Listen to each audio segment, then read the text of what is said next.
Everybody get your coughs. Make sure it's all caught on audio. Everybody sink your coughs. Rock bottom yesterday. We're not allowed to cough on recording. I hit rock bottom yesterday. It's only up from here, guys.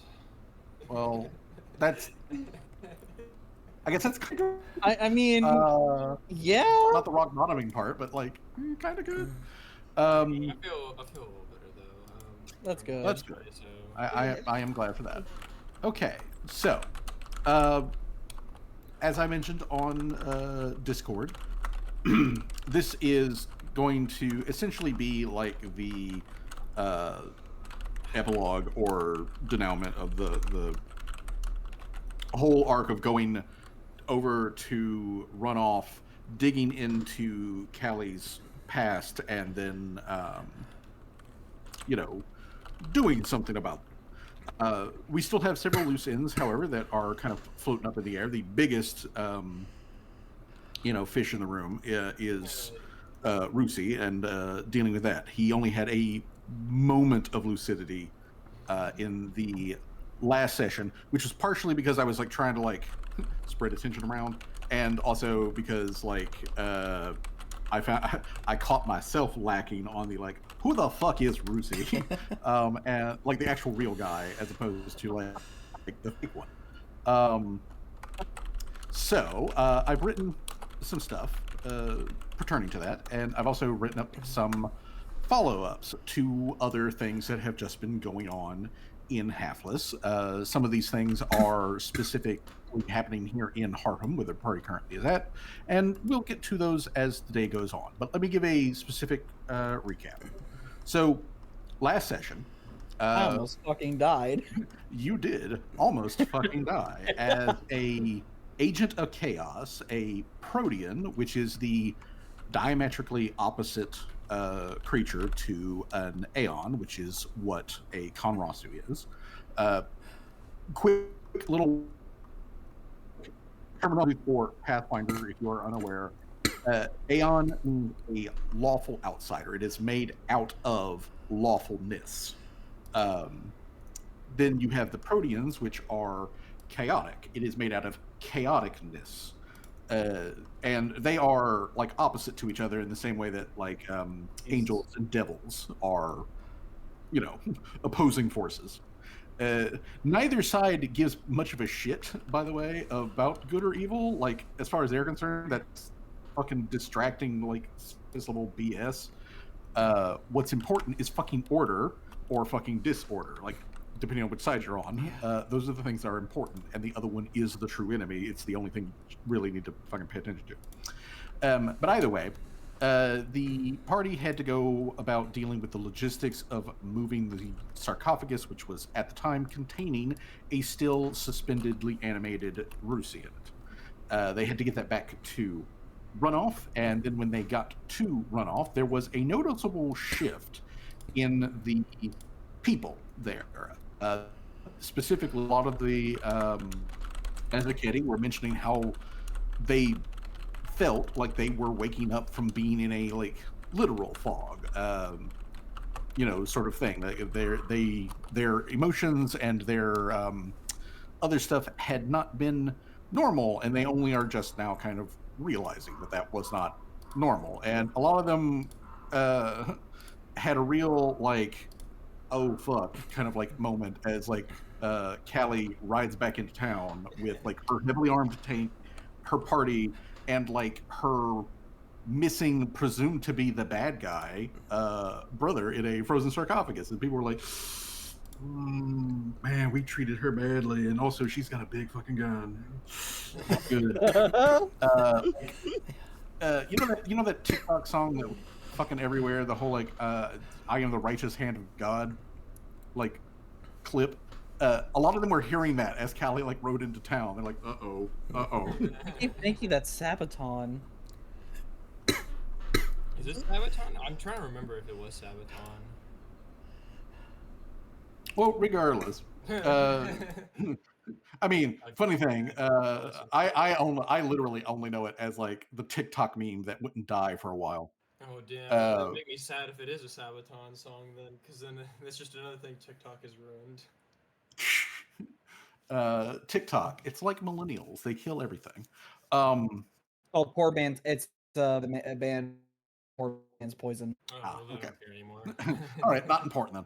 So, anyways, the party got back to Runoff with Frozen Brother in tow, and took care of a couple of other little minor things while they were there. However, during the pickup, or well, actually, specifically starting with the drop off of a couple of items with the local Azurketi blacksmith to do some upgrades to the Azurketi, specifically made by Azurketi longsword, which functions perfectly good if it's in air or in water, and upgrading the Konrasu's scythe. During that time period is when Seamus felt the vibes were off and the like local entropy was like spiking for some reason.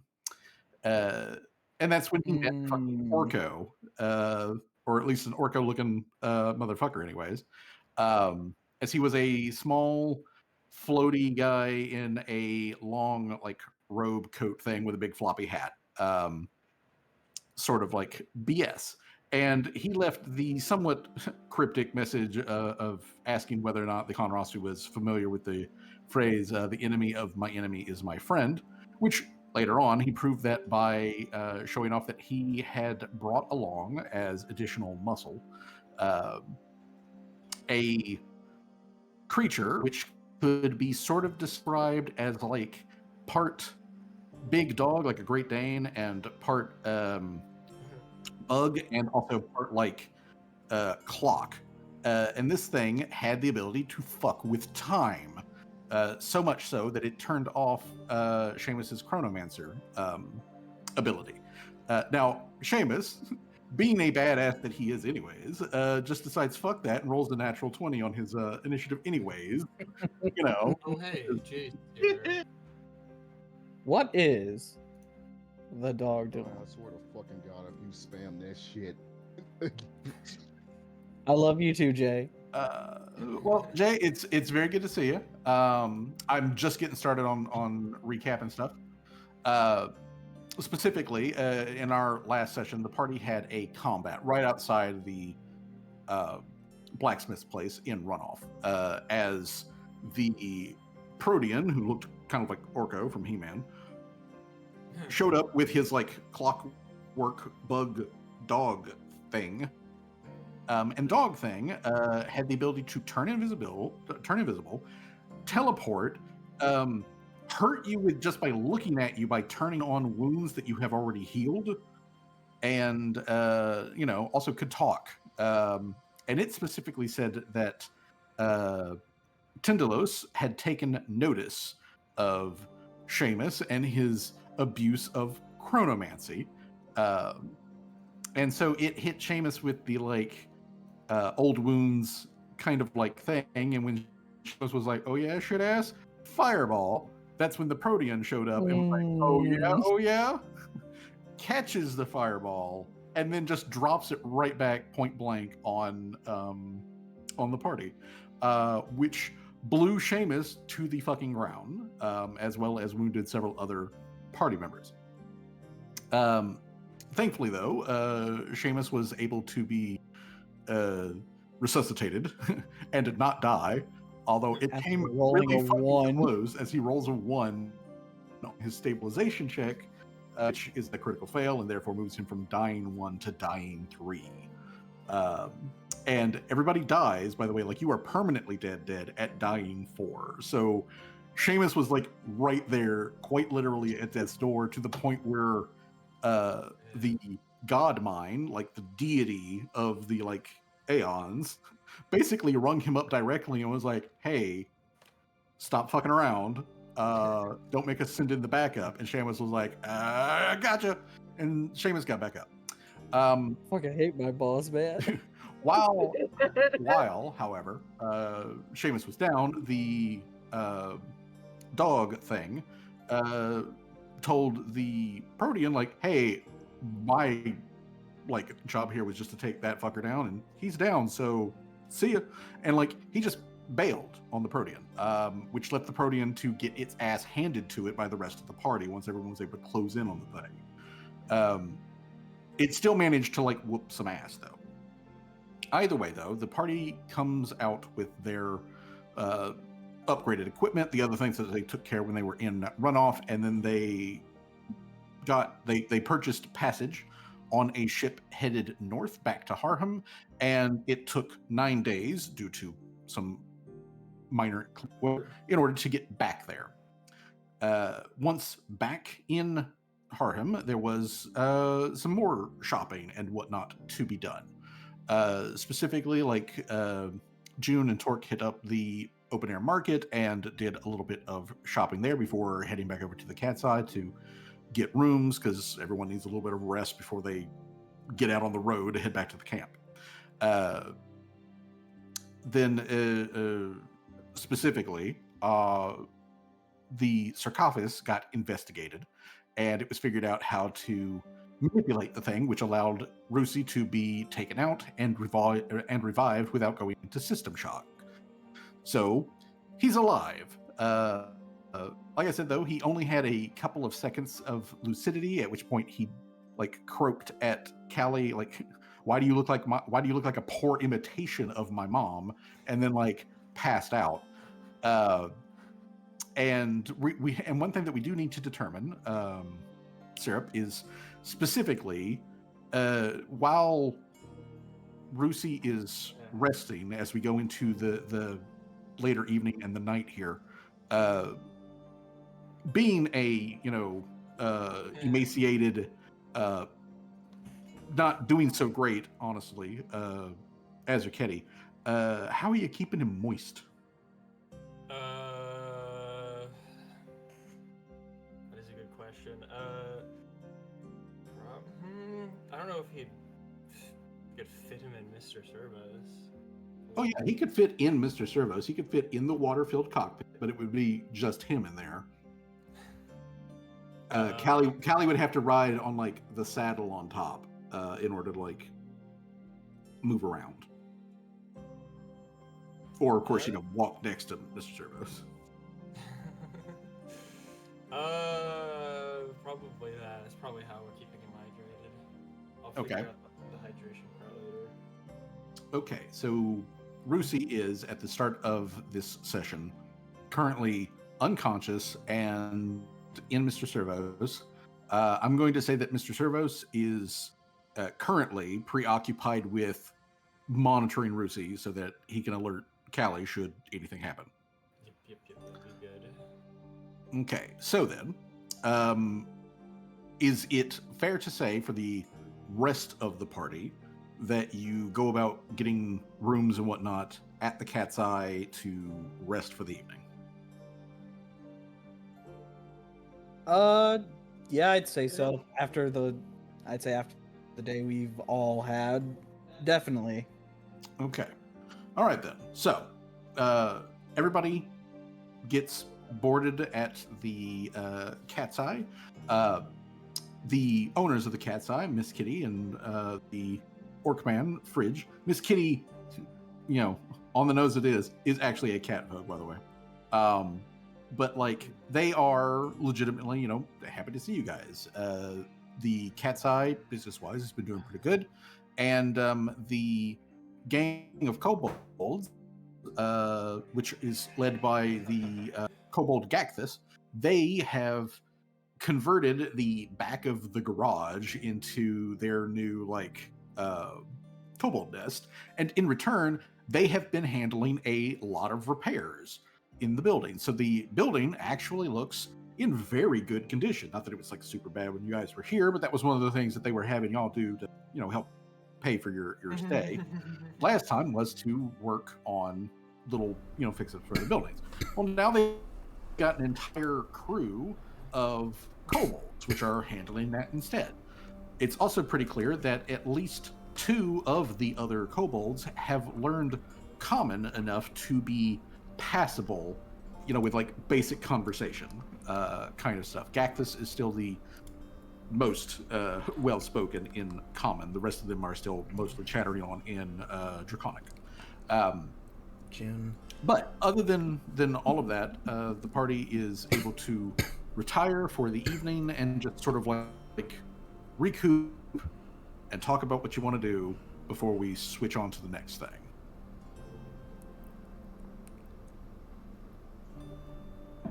Well, is Bruce is still unconscious? At the moment, as you guys are like getting dinner and all that sort of stuff, Mr. Suros is still giving the like occasional boop of no change. He's breathing normally, seems to just be sleeping. All right. Well, what time is it exactly? It is, let's see here.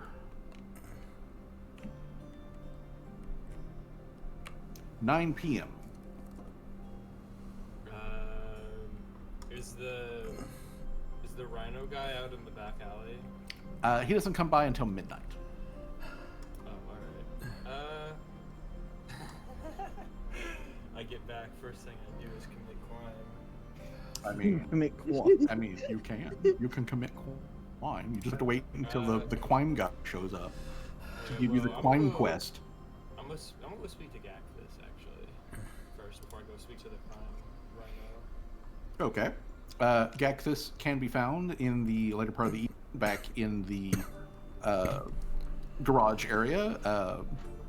So Callie heads back to the garage area, and there are a lot of kobolds running around, quite obviously, but Gactus is very easy to pick out from the crowd. He is a little bit taller by like almost 4 inches than pretty much every single other kobold.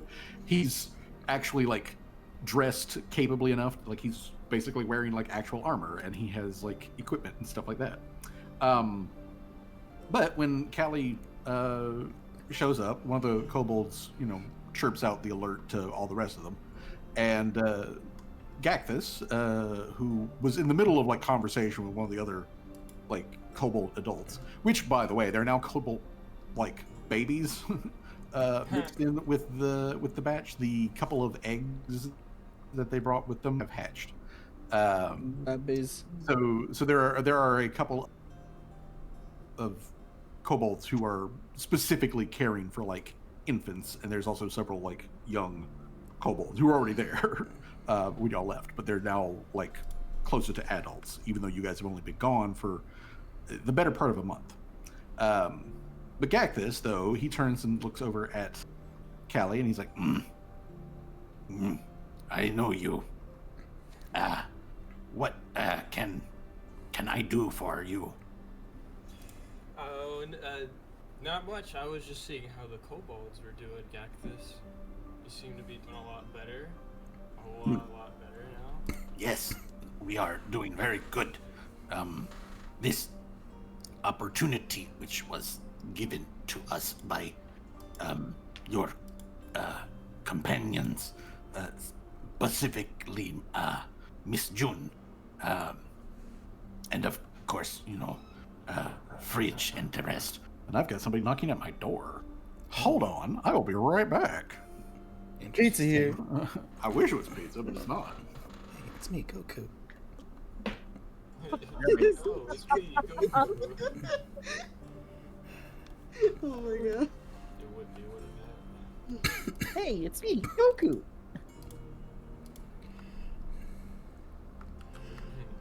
I'm gonna ask them again.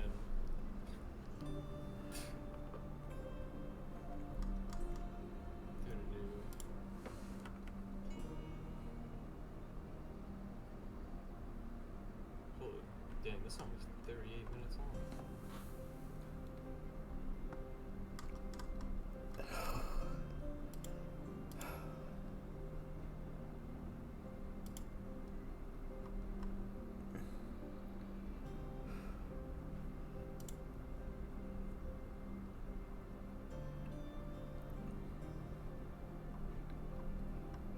So how's everyone's day been so far? I had to work today. How Citrus's day has been so far. Yeah, I'm okay. I'm just like I said. I'm not in excruciating pain or anything. I'm just really tired. I had to work today. I was told that oh, everything will be taken care of and you'll have like empty things to dump the rest of the trash into. That was a fucking lie. So yeah.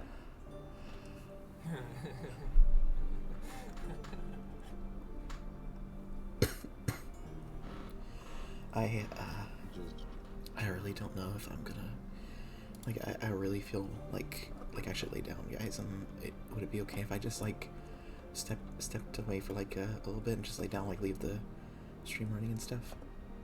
We aren't gonna tell you no. If you need the rest, take a rest. Lay down and rest. Go ahead and rest. Okay. I just didn't want to miss it, but I Miss anything? yeah. Should miss some more Cali shenanigans. Yeah, like I can. this. I'll leave the stream up. I might take like a quick 20-minute nap and I might come back feeling better. But yeah, just let Fuzzy know, okay? Okie dokie. Okey-dokey.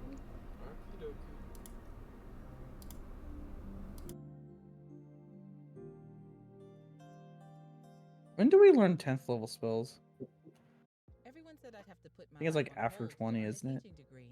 Everyone except Think so. WGU. Okay, because Notes that Yeah, I'm not login a times for test spellcaster. dates. I fit a degree into my schedule. Learn more and apply today. oh, I'd be saying some nonsense and you'd probably be like, maybe. I don't know. I agree. I'm No, because I was looking up time stop, and it turns out time stop is available to you if you know either arcane or occult. So that is not a chrono skimmer thing. I can just learn that. Yeah, it seems like the next likely step after Chrono Skimmer is just time stop. I get 9. 9. Yeah, because time stops, and I get 9 actions. Oh my god, dude. It's gonna be that scene from like the X-Men Days of Future Past with Quicksilver. He's just going around, Yeah. just kills an entire room of people.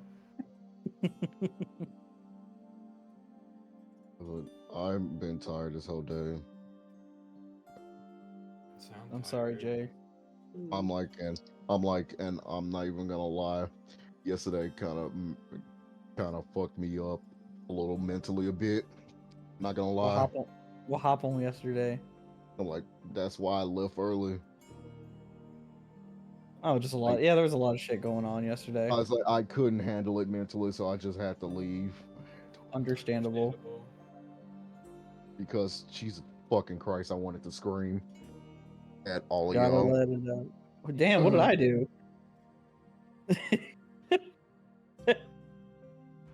Oh, you're fine, Jay. That's how mentally draining, because y'all all had a bad day, and I was trying to be optimistic the whole time, and I just couldn't take it anymore. I wouldn't say I had a bad day.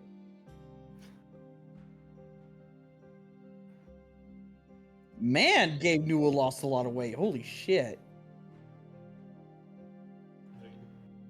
Man, still ain't gonna make Half-Life 3 though. All the weight's off him, so he's not able to make Half-Life 3. No, the reason why. Do you think the reason why he lost a lot of weight is because he got to 300 pounds and he was like, 3, oh my god, I can't have this anymore. Yeah, you're right. He just like he stood on the his like fuck are they called? I know they're like just scale. He stepped on a scale and it just said like 333 or something, and he was like next day he was like, I'm gonna have a workout routine now, and everyone's like, why? Every time he He's sees like- the number 3, he's got to do 33 sit-ups and push-ups.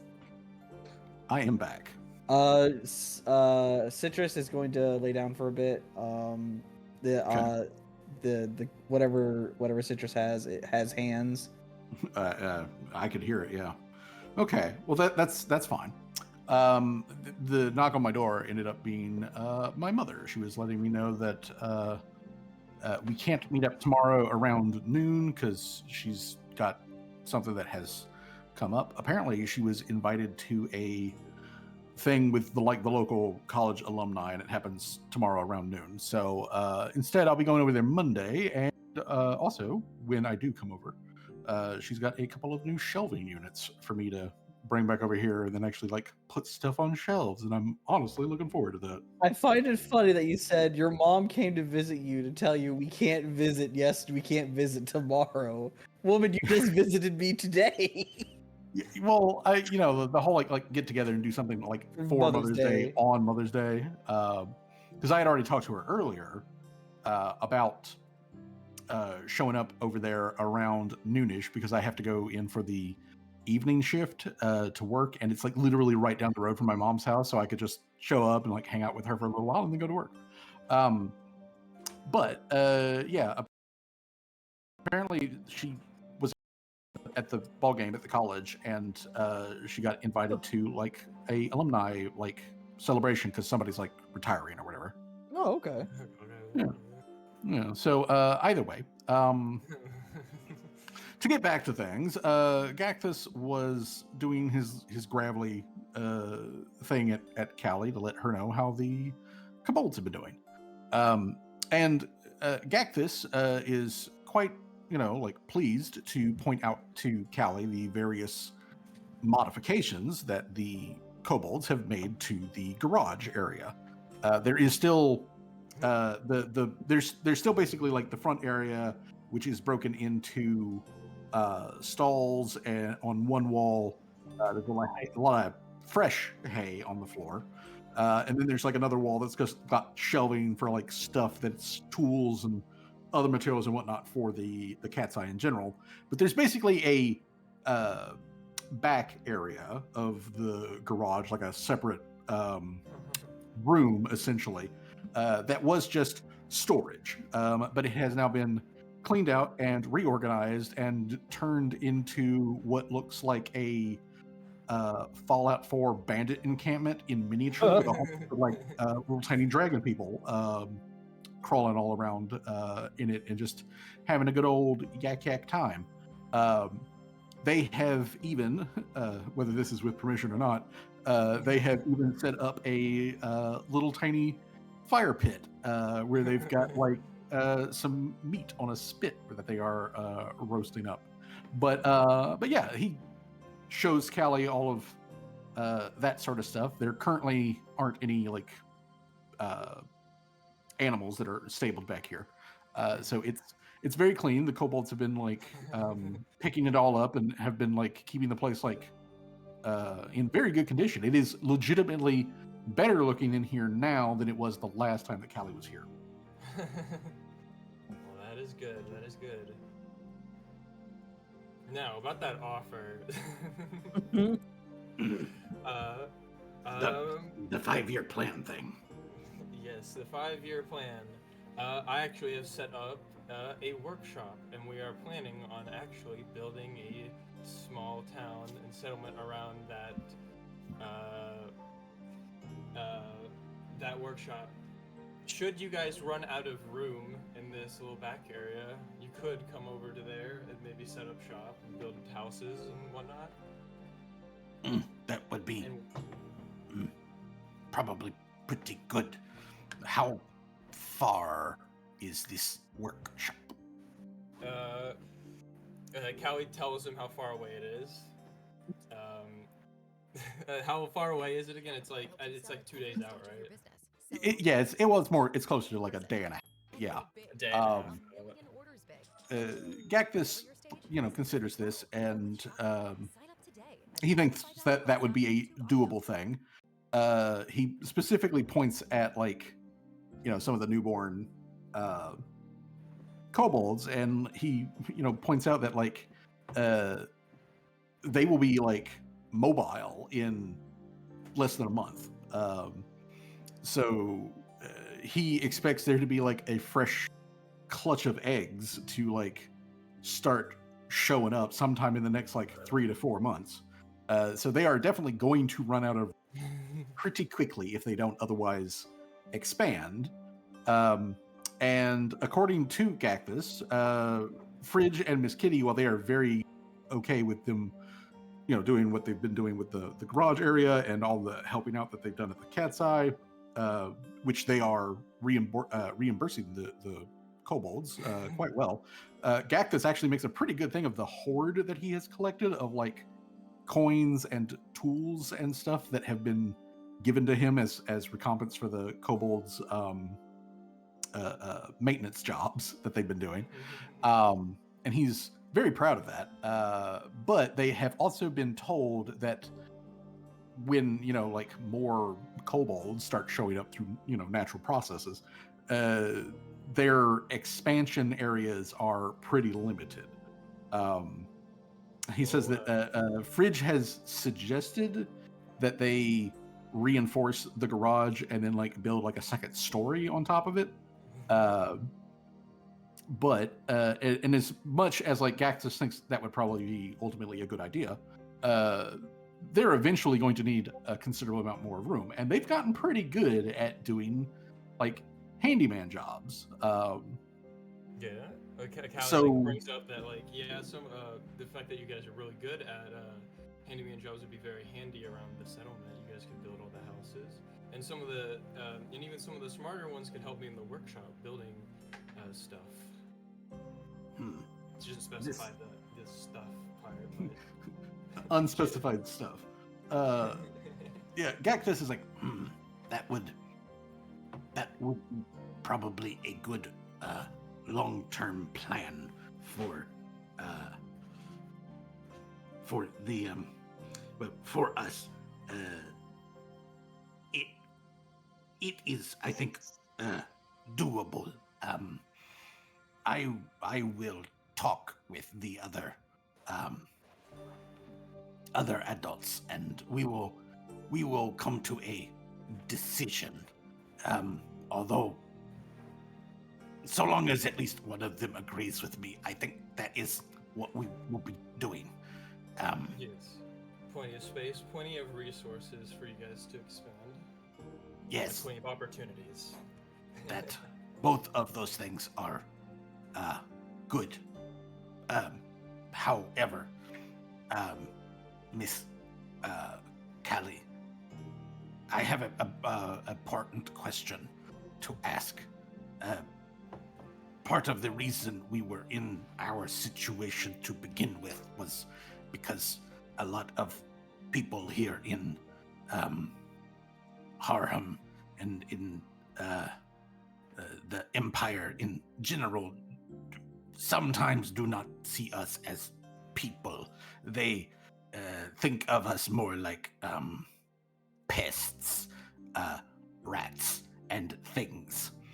And yet at the same time, they have the to pay taxes. Rats do not pay taxes. Which way do you want it, white man? Social Damn. commentary, folks. But kind of like puts her hands on her hips. Yeah, I don't see the I don't see the justice in that. but if we come to your workshop and we help to build out this place, I assume there are other people there, like you or like the humans. If that is the case, I do not want us to walk into another situation where we will be discriminated unfairly against. Callie kind of like is a little bit surprised by his response, but then she gives out she kind of like smiles and she's like, oh, well, don't worry about that. If you come to the settlement that we're setting up, you guys will be treated like any other person would be treated, kindly, and you will have like full citizenship in the settlement. And don't worry about feeling discriminated. There's like a lot of different people of different races in the settlement already. We have a cat folk person. We have some. Is Dan a dwarf? Right? He's like under. Dan is a Caligny. Oh, we got a Caligny. We got a few humans. We got a mountain troll. Well, Mm. half mountain troll. We also got we got Torque as well. Mm. She- Torque is reason to visit anyways. She is always a pleasant experience. And then you have my workshop and me, and then everyone else. We're very, very much not about the treating you guys like rats part. Considering you guys are going to be a big help, it would be very unfair to treat you like rats. That is good. However, I would be appreciative, Miss Kelly, if I or maybe one of the other members of my tribe had some say in the development of this new settlement. Would we be able to? I do not know what it is called among your people, but there are a couple of other kobolds here who I trust the advice of, and I will ask them their opinions when I need to make decisions that might affect all of us. I know that that is a thing that a lot of other humanoids do. So I would So you're saying like it a if we had committee some or sort some of advisory committee or something? yes, something like that. Whatever you want to call it. I would just like to have a little bit of say in how things develop. It will take evidence to prove what you say is true, that this is a diverse community and that we would be respected as people. If that is the case, and we also have some say in how things develop, the projects we work on, and that kind of thing, I don't think that my advisor would go against me on helping out.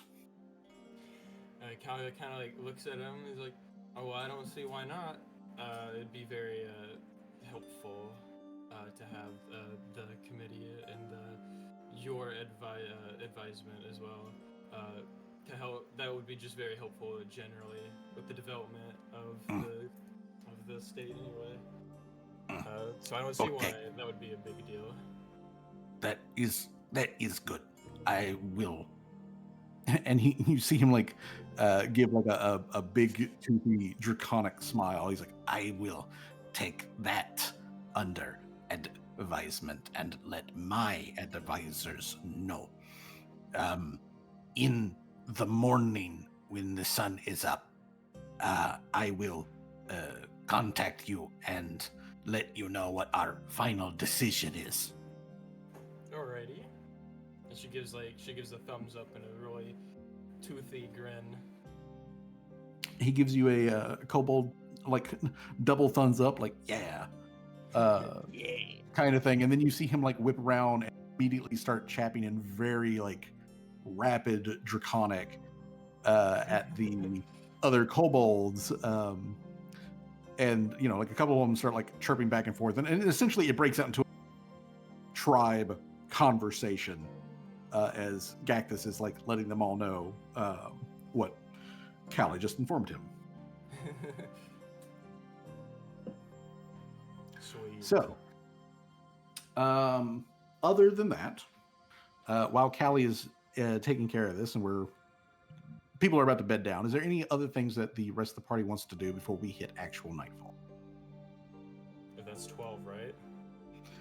Well, I mean, it's dark now, but like, if you're going to get a full night's sleep and then head out like first thing in the morning, midnight would be the latest that you'd want to be awake. Well, I did want to go say hello to the rhino. Go commit some crime for the rhino guy. Okay. Well then. Quick and simple to get some extra coinage. Yes, it is. All right. So let me open up the cat's eye thing for stuff you can do in the evening. All right, so the cat's eye. The squat kind of looks like a rhino dude.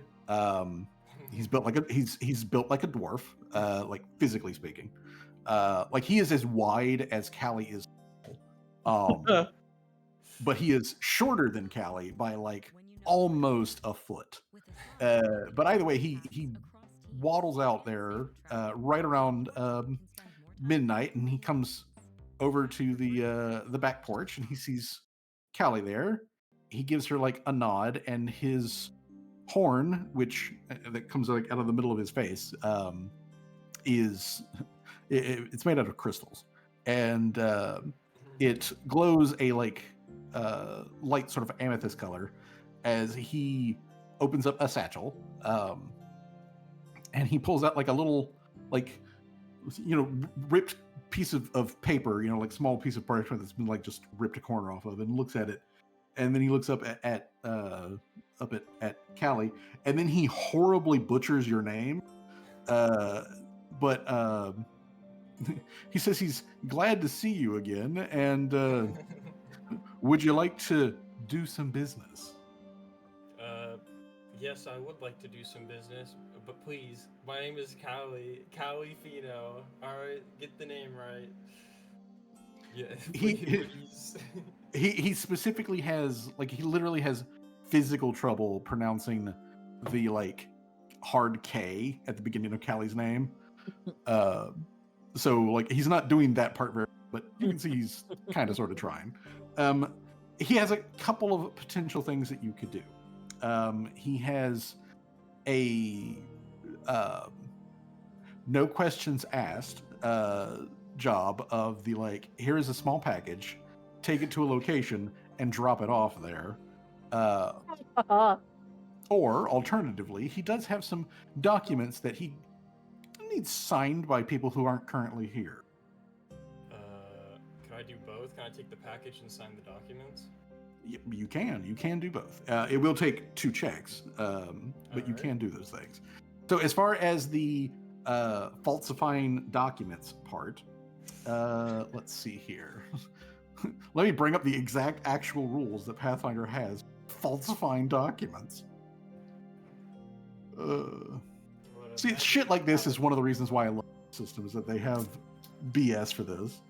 But I mean, I would imagine Callie's gotten pretty good at falsifying documents, considering she knows 1, 2, 3, 4, 5, 6, 7 languages now.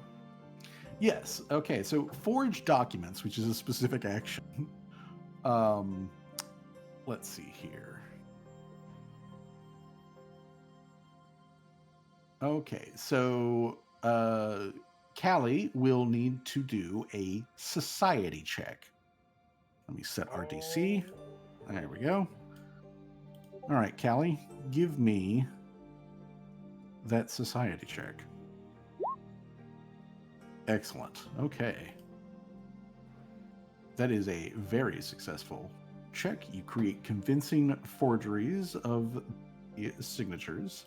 And then for the dropping off the package part, I need Callie to make a deception check.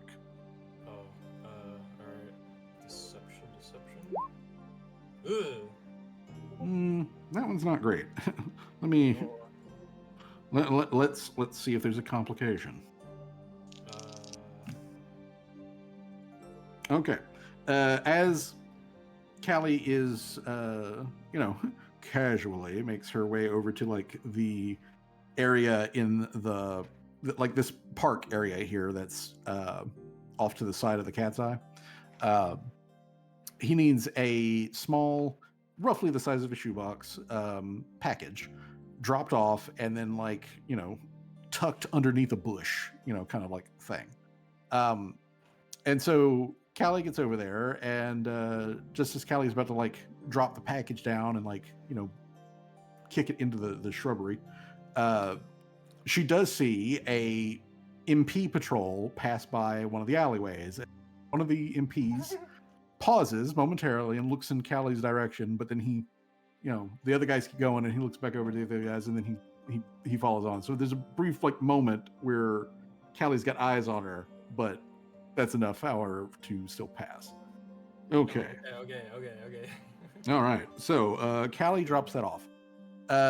For these two pieces of crime, he is going to give Callie.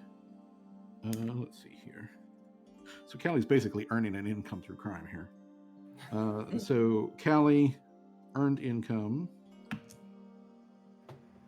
3 gold, which he pays in silver pieces, but he's like gives you like 30 silver. All right. 30 silver pieces. I'm up to. Okay. All right. So then the last thing that we need to do is up in the morning. So Callie, you still get your full rest, but. Okay. So, but however, about 5 in the morning. So after Callie has had like some sleep, about 5 in the morning, Callie hears the like beep from Mr. Servos, and then and this is a louder than normal beep, which is why it like rouses Callie from sleep. But Callie hears the like beep from Mr. Servos, and then the telltale sounds of the hatch on the interior cockpit that's filled with water and her brother open.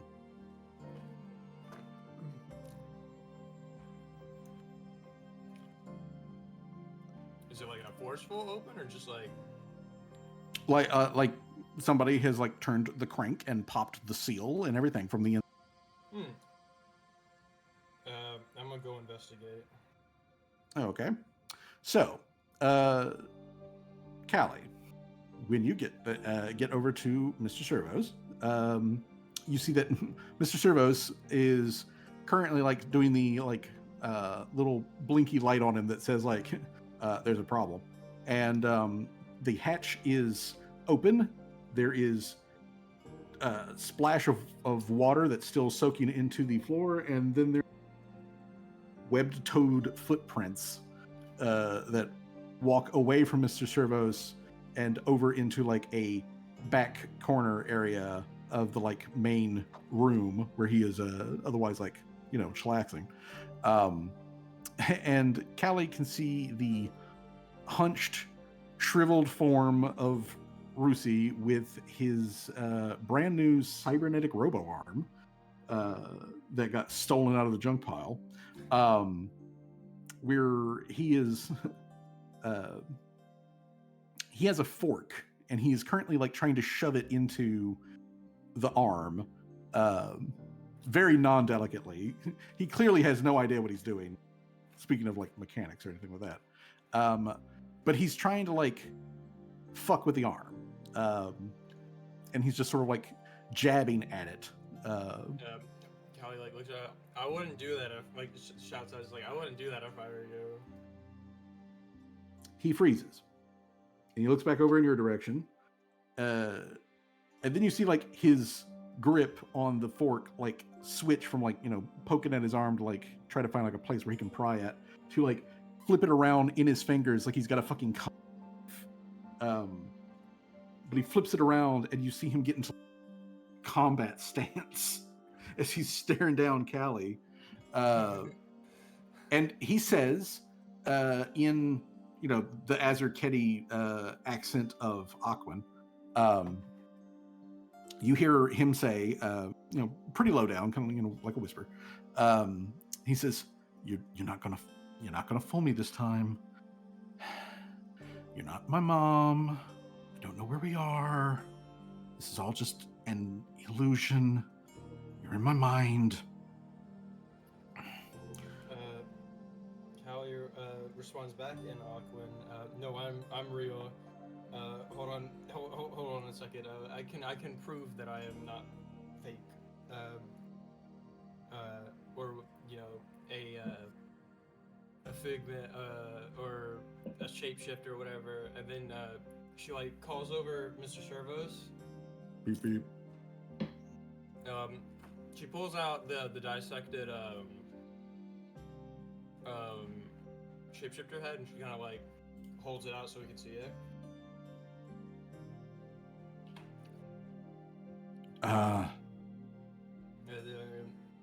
What the fuck is that?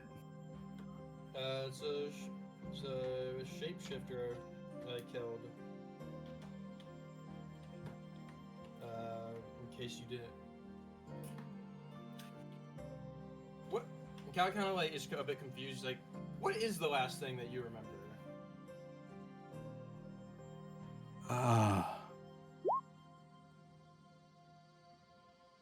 And you see him like you see him like reach up with his like robo arm, and kind of like wipes it across his like forehead as he's like looking down at the ground like he's trying to remember, and then you see him glance at the arm that he just touched himself with and yanks it away from his face. Callie's like, don't worry about the arm. I specifically made that arm for you. It's I'm gonna be very worried about it, actually. It's well, I mean, do you prefer it over having no arm at all? What happened to my arm? The last thing I do remember I did have. I don't. Callie's kind of like stumbling over her words. Is like, there's like no nicer way to say this, but it's me, Ruthie. It's your younger sister, Callie. Wow. You are the worst liar. My sister is like knee high. She's just a baby. Was knee high. 12. Ruthie, that was 12 years ago. You're in a coma. Wake up. Damn. You see like his face as his expression more confused and questioning, and he blinks rapidly like a few times, and then like he stands up, like slightly, like he goes from like combat crouch to a more like defensive, actual standing stance. He is still very much brandishing that fork, like he's ready to like stab a bitch. But he gets into a bit more of a standing stance, and you see him like looking around the room and like looking at Mr. Servos, and then he comes back to Callie, and he kind of narrows his brows and like squints a little bit, and he's like, 12 years? Then if that's true, Callie would be like 16 or 17? Yeah. You're on the dot.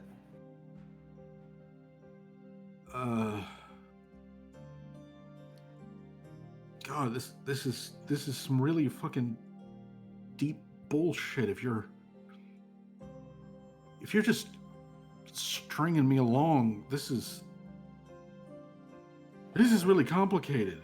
If that's what you're doing, but if you're not stringing me along, then and you see him kind of like stagger a little bit as his stamina is not up to the point where he can really handle this. But he kind of slumps, and he catches himself on like the edge of a table with his like robot arm, and he looks over at Callie, and he says, "If that's true, where's Mom and Dad?" And kind of like like looks down at her feet a little bit and kind of all over the place. Well,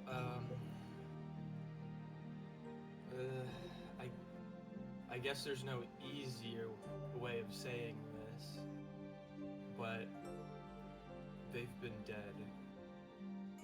Those 12 years. They're gone.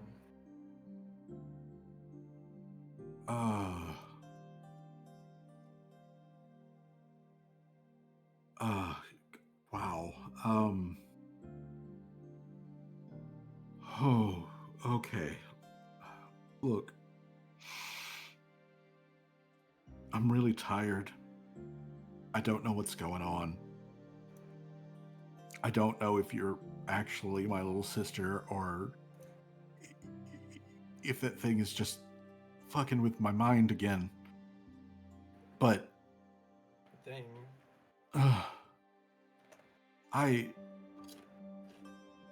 This is so much to deal with. Kelly kind of like looks at him and I'm sorry, brother. There's really no easy way of telling you or saying it. Because eventually you would find out anyways.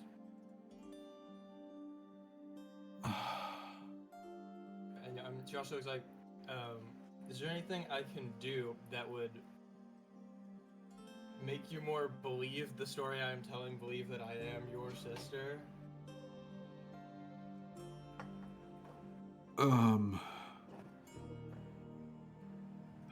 Okay. What would be something that only Callie would know? Something that only like a 4-year-old would know.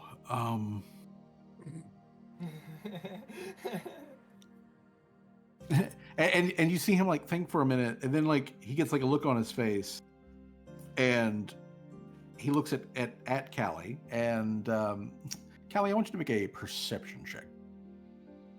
Alrighty. Okay. You can see, or Callie can see that Rusi clearly thinks he has something that will reveal you to be a shapeshifter. So he proceeds to ask the person that he does not believe is actually Callie.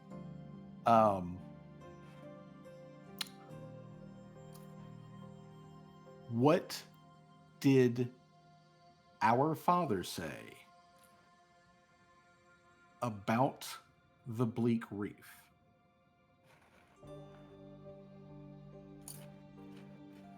Can I do a recall knowledge for this? Yes, you can. Let's see here. Do a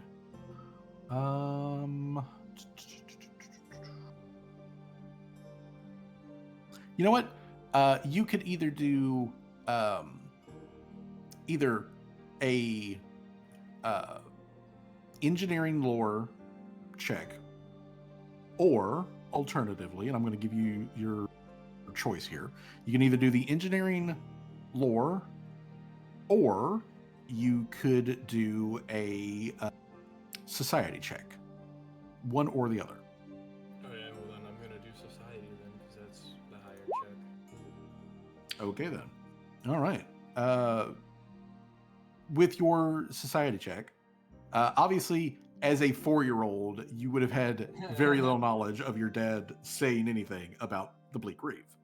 And however, though, Callie would remember that from the information that Callie had, picked up about exactly what her parents did do. Her dad was a materials scientist. He worked with special materials and developing other special materials. It was Callie's mom who specifically was a biologist, and her focus was on deep sea life. So she was basically a marine biologist, and marine is the environment that the Bleak Reef exists in.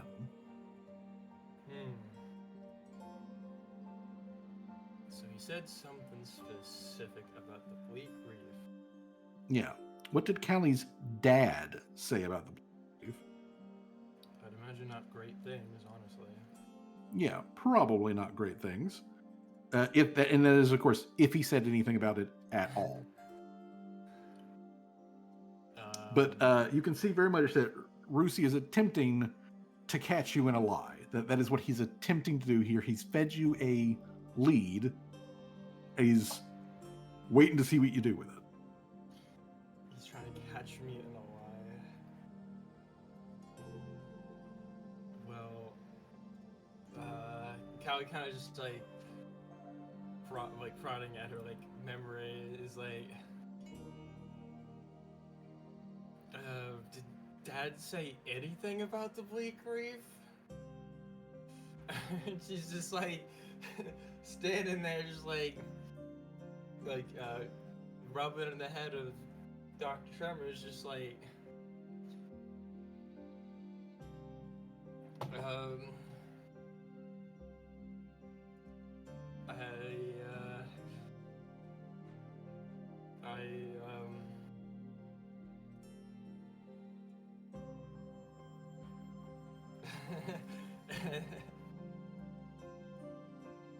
trying.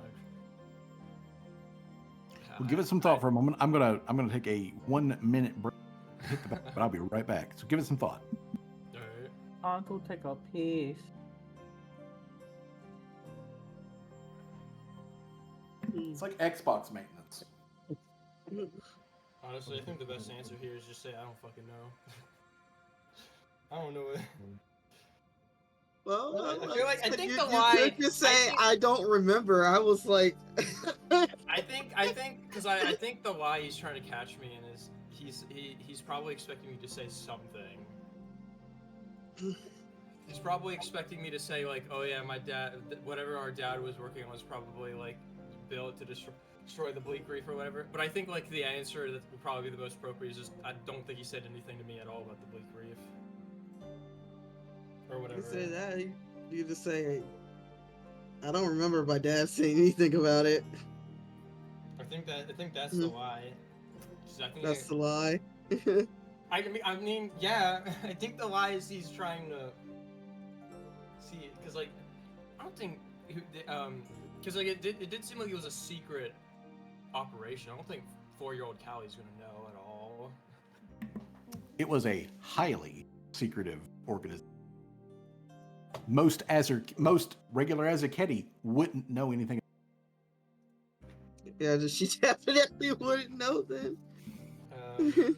So, what's Callie's answer to the question? What did our dad say about the bleak reef?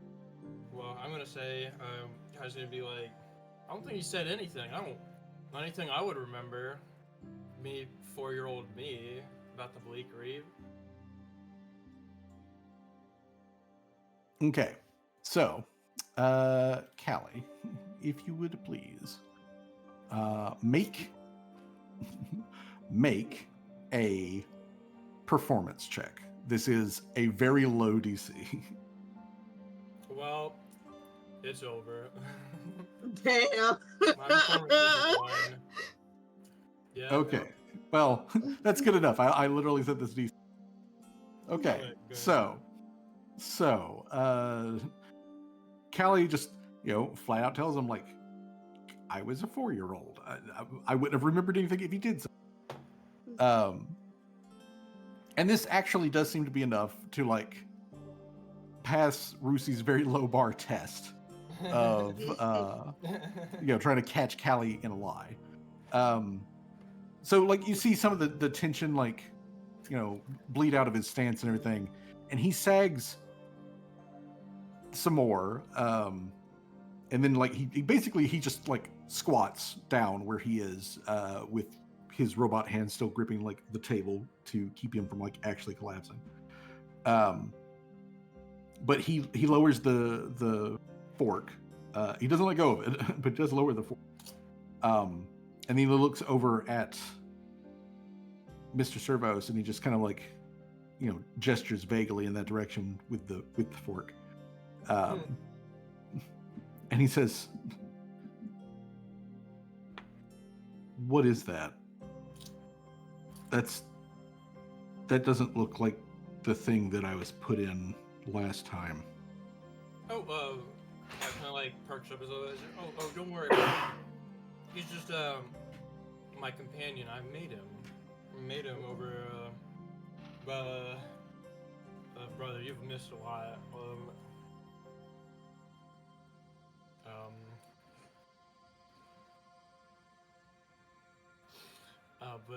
But yeah, he's just my friend and my protector. The thing that you were in, I removed you from. It's in a cattle car somewhere in the garage, but I kept you in my machine friend over there, Mr. Service, because he has water in the middle. I didn't want you to dry out. Okay. Let's say that I believe you. I'm too weak and tired at the moment to fight. And I still feel really dry. So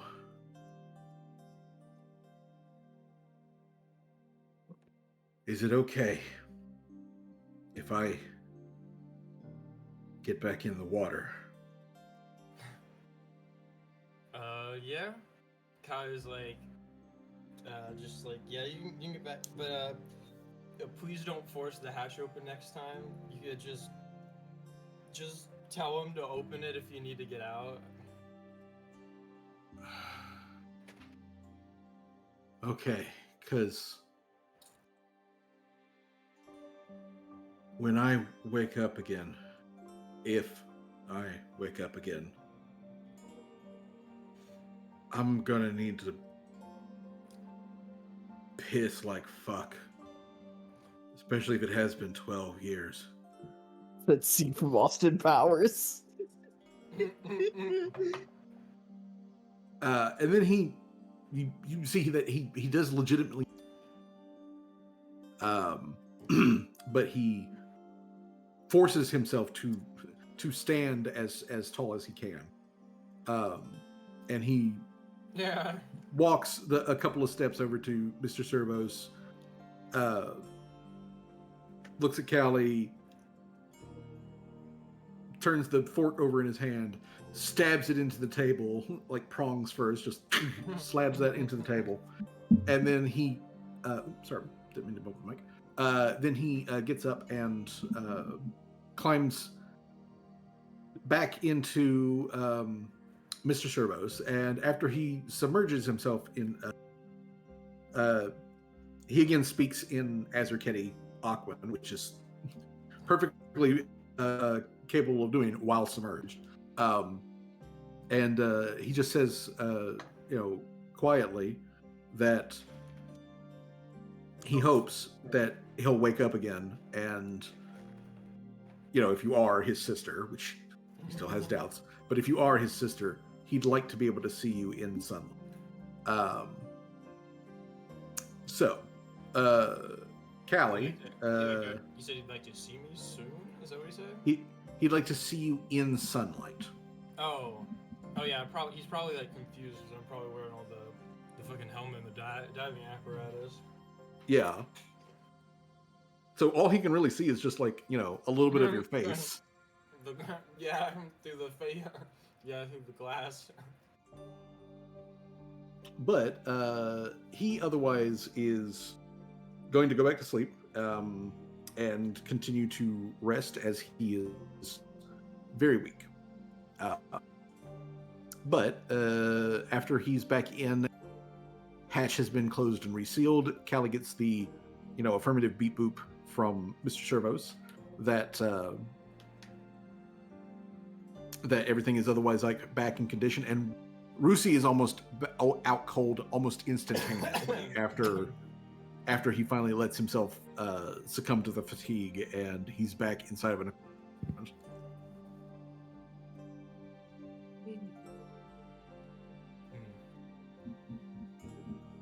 So, with that out of the way, Callie finishes up her rest. Everyone else finishes up their long rest. And in the morning, everybody gets together down in the main room, the Cat's Eye. So let me actually move us over to that map. Oh boy. Oh boy. Jesus. What ensues? Let's see here. We can remove Gloria. Torque's here. She's just sitting at the These table are with the everybody old else. tokens. Oh, Yeah, They are the old tokens. Holy shit. I was gonna the say, like, during that morning, Valeria is just meditating because of all the shit that happened. So she's like trying to communicate with the cosmos to see, like, is anything gonna, like, affect that, like, future again, or is it still, like, the same? let's see here. Okay, so Mm. as a oracle, Mhm. you are going to be reaching out to the cosmos, and you are asking it if specifically if like the last like fate vision thing that it showed you is still in progress. Yeah. Okay. Or did, like, anything change from that? Make a religion check. Religion? Okay. Just a minute. DC 15. Right.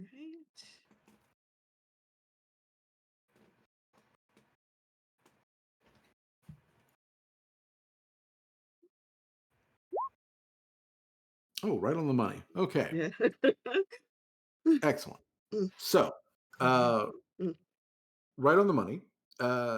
As you know, Laria is sort of just reaching out Mm. to the cosmos to get kind of like a vibe check, Yeah. such as it were. Mm. The feeling that Laria gets back as here you are, you know, like at dawn, the sun is rising. Um, you know, the moon has long since set. The last couple of brighter stars in the sky are fading out and everything. Mm. Uh, Callie or not Callie, excuse me, Laria gets a strong feeling that the sort of the message that she received last that is still pertinent, viable, and otherwise proceeding forward. And as you get this like strong, you know, feeling, the sun on the horizon, in Laria's view, not nobody else sees this, just Laria. But Laria, in your view, the sun turns a bright electric blue, which and casts the world in this like blue uh, tone around you as that blue uh, glow that you saw in your last vision just spreads out to to blanket the world for a few, you know, just like a handful of seconds, and then it goes right back to normal. Mm. What the hell? What the heck? Yeah, Yeah. exactly. Mm. It's a very strange thing. Yeah. That is But strange. but that is how the Oracle do. Mm. Now, of course, obviously, it is still to you whether or not Laria shares any of this information with anyone. But yeah, the vibe that you're getting is, yeah, that's still very much happening. Okay. So yeah, and nothing in it has really changed, or that thing hasn't like changed the future, I guess. Nope, that thing has not changed. Whatever the future is currently heading towards, it hasn't jumped the tracks.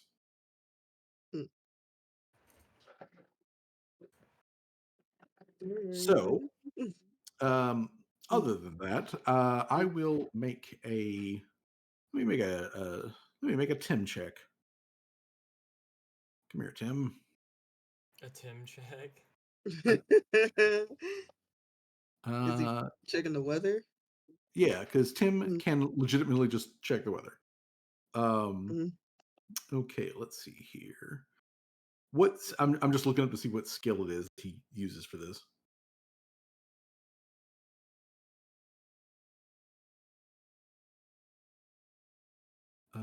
It is a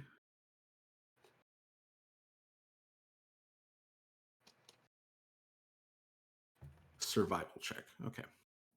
All right then. So we've already established that he can commanding view of the so survival check from Tim. It's fucking windy. Windy. It's windy. Yeah. So according to Tim's weather check for the day, it is supposed to be windy and cold. To be clear, on everybody, it is currently the middle of fucking October in Halfus. And so like you are in full swing of autumn at this point. And this is a autumn from, like a time period industrial kind of autumn. So it's entirely possible within the next couple of days, should it rain, you're actually going to get snow. So it is chilly and it is windy, but at the moment it's also pretty clear. So it's crisp. It's brisk, baby. So yeah, like Tim comes back in and all of his surface like metal plates and whatnot are all like fucking cold. He comes back in and just lets everybody know. It is fucking windy out. It's fucking windy out there. It's not going around, and it is fucking cold. Cold. So, coldness aside, this is pretty good travel weather. So, the immediate question to ask the party is: are you guys going to hang around in Harham any longer, or are you going to go ahead and towards the camp? Obviously, of course, when you are in Harham, you have access to more stuff. I do want to officially, at this point, let you guys know that Harham's item limit, as far as like what you can purchase, it has gone up to an item level of 6 now. It used to be at 3, but it's now 6. There is a lot of good like trade going on, so it has increased their item limit. In addition, and this doesn't take any checks from anybody, but you guys have gotten the vibes of some things that are down in Harham. So let me bring up. Yeah. If that's the case, we might not want to be around when that shit happens. Let me bring up some stuff. Okay, so here are some things that the party noticed during their time period when they shit the other day, and just sort of like hearing conversation and whatnot in passing in the cat's eye during the busier evening period. So one thing that is that, the Coinon Law, which is literally the courthouse and like the primary like coin exchange and currency adjuster, which is also a holy location to the god Abadar, who's not like who I don't want to call him like imperial god, but he's like a lot of people see him as the main imperial god. But either way, that's his place, and that's where all of the judges and the commissions authority and all of the people who handle the trade goods and all that sort of stuff. That's where they do all of that. That's their administrative area.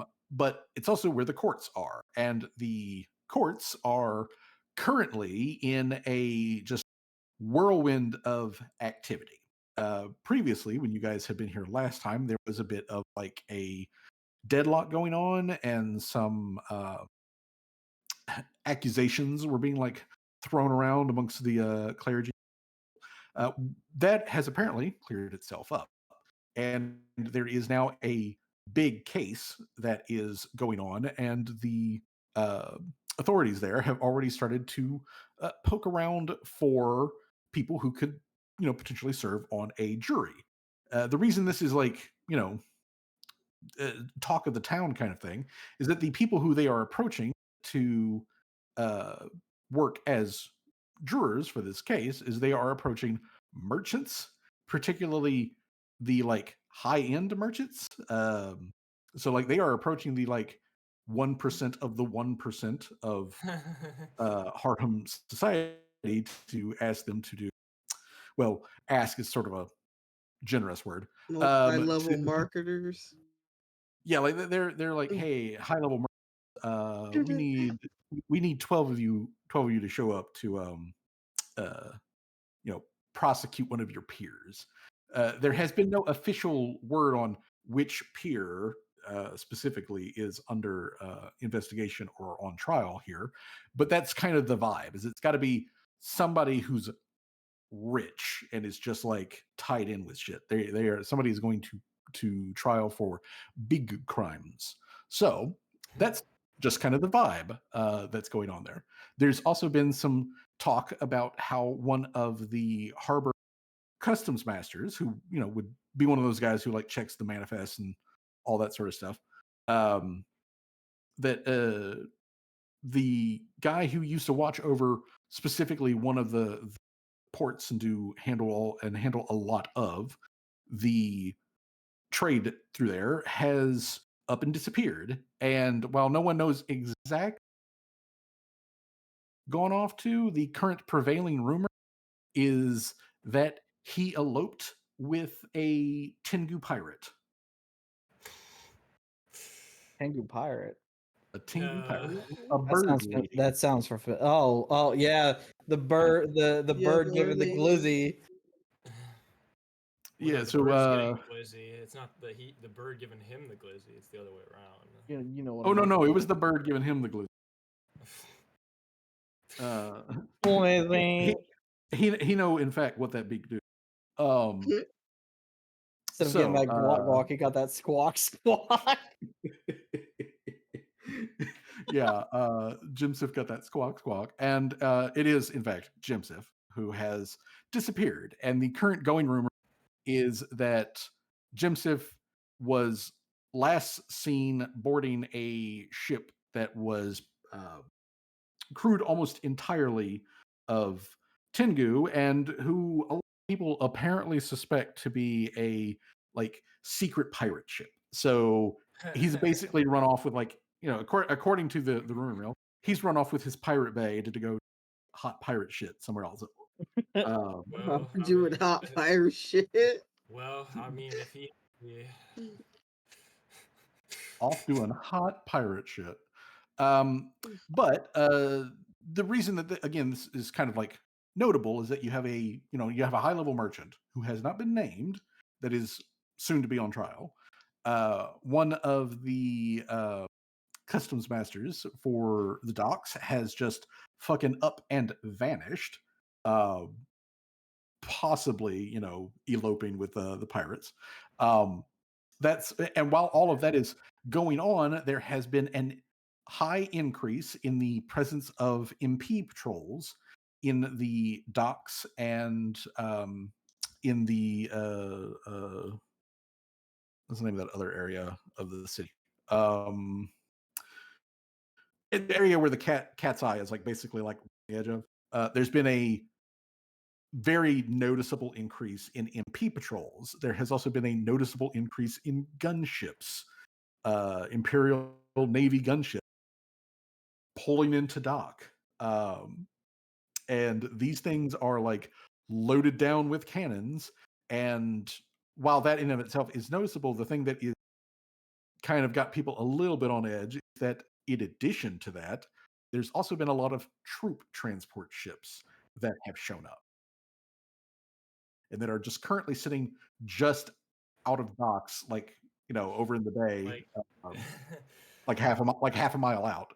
They're just like one sitting scene there. from that one movie where it's just the guy looking out over the sea and it's just fucking ships.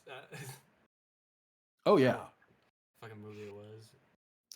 Yeah, it's just like ships galore. That now they have all like weight anchor. They have, Is it so? This is in relation to all that stuff happening at court, or unknown. But that's why it's a spicy oh. same time. So but nobody knows if they're actually really related to each other. But they are. Woo boy! Somebody's in trouble.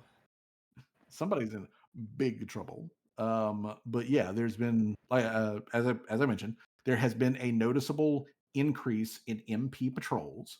There is a noticeable increase in naval concentration here, which Harham is already a military naval base anyways. But this is more than they normally. So given that Harham is itself only roughly just slightly more than 300 miles away from the huge war, they're not great about it. You think we should stay for much longer, or we should maybe like? Well, considering the patrols are going on, I think it'd be best if we make ourselves scarce. Yeah. Just in case anybody starts asking questions. I do want to buy some things first, though. Okay. Well, you have the opportunity to. So, if the party otherwise wants to head out, do what we want to do then, I guess, is we let Callie finish out her shopping. If anybody else has any other before you leave town, now would be the time to do it. And then after y'all have completed shopping, that's when the party then actually gets out on the road and heads to camp. Probably should Go with Callie. Yeah. Maybe talk to the kobolds as well, see what their decision is they've come to. Gacthus does show up while you guys are like, discussing all this.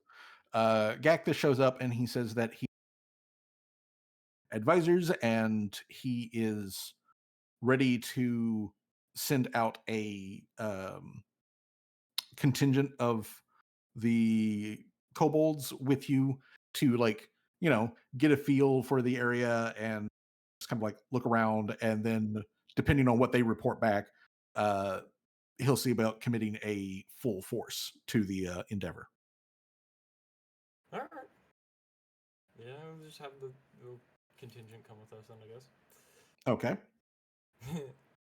All right then. So, what shopping do you want to take care of before you head out of Har? I do want to get some recipes and maybe some rune recipes as well. Because like we spoke in DMs, I do want to like start upgrading some of Callie's stuff. I just have like maybe like I only have like 2 different runes at the moment. But now that you've told me that there's like level 6 items, though, I might buy the recipe for the private workshop because that is a level 6 item. Okay, so let's see here. The recipe for the private workshop. The private workshop. Okay. All right. Let's see here. Who would have that? All right. Okay. So you could pick up a private workshop from Herbert's. So Herbert would be able to like sell you a complete, ready to go private workshop, which obviously, of course, is 200 gold. Yeah, 200 gold. If you want the recipe for that, they will give you the recipe, but for the recipe they're going to charge 60 gold.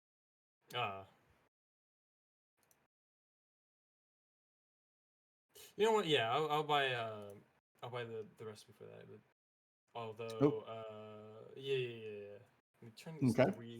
30 silver into 3 gold pieces. Yeah, the gold to silver conversion is 10 silver for 1 gold.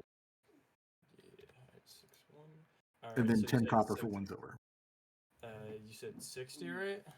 60 gold for the recipe. Okay. Yeah, I'll get that. Okay.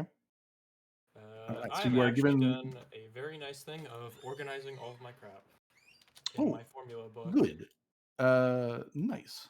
I don't know where because I took a look at that this past week, and I was just like, oh boy. And Yeah, then like wrote that off as a future me uh, problem. But yeah. Otherwise, speaking thereof, I like I told you in DMs, I looked over Callie's sheet and I did not notice anything like glaringly off. I know that part of I got really annoyed when I read that because I was like, damn, of course my luck would be that bad. Yeah, and My you know what? luck would be that I went back bad. through the logs. There were several sections where every single time you rolled the dice, you could not roll over a 10 to save your life. Yeah. Shit. So in a lot of cases, it was just the dice fucking you over. Yeah. If you have not done so, now would be a great time to do it. But also, as I mentioned to you, DMs, I'm just going to give the assurance feat in crafting because it makes absolutely no sense that a specialist crafter is failing these fucking basic crafting check skills just simply because the dice are like, haha, fuck you. Hold on, let me count real quick. 1, 2, 3, 4, 5, 6, 7. So you can just put that down as like a bonus feat. Okay. Feet. That would go in skill feat, right? Yeah, and just mark down somewhere feat thing that it was given to you via like DM fiat. Yeah. DM felt bad for me, like just drop that in the notes. That way, should we be checking later on. All right. Okay. Does somebody want to fork over like 10 gold so I can buy some rune formulas? I got you, darling. Just because that would if I get these rune formulas, I could craft them and that'd be beneficial. Are There's you- one in here. There's one rune in here. Is Seamus with her as well? Yeah, I assume so. Seamus, you want to be there too? Sure. We can All right then. split 25-25. You said you needed 10, right? 10 Oh, gold. no, she said 50. 50. Callie won't say no to 50, but I won't say, yeah, I won't say no to 50. I mean, I do. Hold on, let me say, because I do want to get like a fucking shield, just like a personal shield for Callie. Though I do for just the runes formulas themselves, I do need 10. All right, I got you for the 10 gold. But I do want to. There's one fucking rune in here that's like super overpowered. There's one rune called Reinforcing Minor. That shit adds like 44 like hit points to like a shield. I'm not kidding. That shit's. I was reading that and I was like, what the fuck? yeah, Reinforcing, which is an item level, falls into the spectrum. It increases a shield's hardness that it already has by 3. It gains an additional 44 hit points, which also moves its break tolerance up by 22. Although it does have a max. The shield can't have more than 8 hardness, can't have more than 64 hit points, or a 32 break. That's still pretty good though. Oh yeah, that is still insanely good. Let me see what kind of shields they got. I don't want anything too special. Yeah, and I mean, I as could I probably mentioned just to you, rework the. I could probably just rework the cold iron shield for Callie. I mean, yeah, you could definitely do that, but you do also have um that other Oh yeah, shield, yeah. the spell. Oh yeah, the spell guard one. It's got the spikes on it as well. As far as I'm aware, all of these things can be put on the same shield. You could have the spell strike shield or the spell guard shield with a spike on it and a rune. Oh, okay. As far as I'm aware, you can do Okay. that. I will make sure to research that later on, and if that doesn't be the case, then we'll make some slight changes.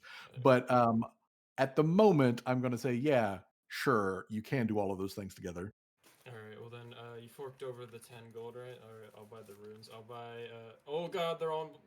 Hold on, dude. Why can't I yes. hold all of these runes? Oh God, I'm trying to copy and paste them from the document, and it don't work. Now they're all in black text. I gotta change the color. I can't. How do I even change the font color? This is stupid. Anyway, I wanted to buy cunning, crushing, striking, returning, armor potency because I don't have it. You don't need to spend on the armor potency one because you can take that. Cunning and then crushing. I was just writing these down in the formula book while I'm saying them out with striking. Then returning, and then staunching. That'd be really nice to put on people's armor. As well, and then obviously the reinforcing. And then with like the rest, I was gonna buy some other formulas. Okay. The reinforcing rune minor. Okay. Yeah. I'm gonna put just so I don't forget armor potency +1. Yeah, a lot of those are themselves just good for armor. The other, some are good on like weapons and whatnot. If I remember returning, it's if you throw an item, it'll come back to you.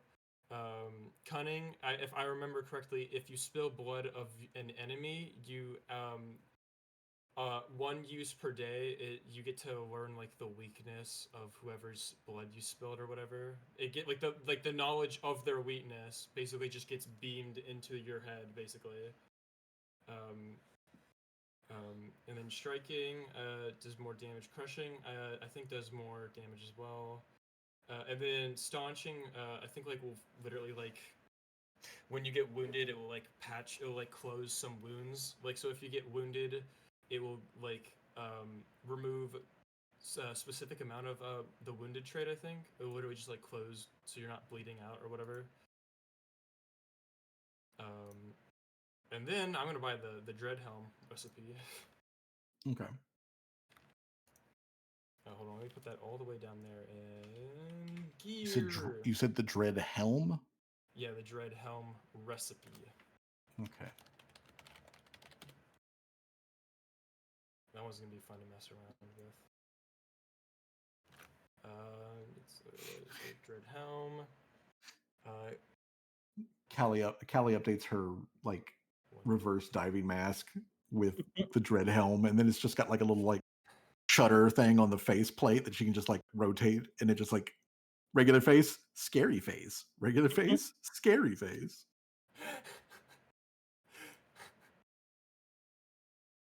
Yeah, that one's funny to me. And then I'll get the crafting recipe for the crafter's eyepiece. That one's gonna be nice. I'll probably at some point just combine all those fucking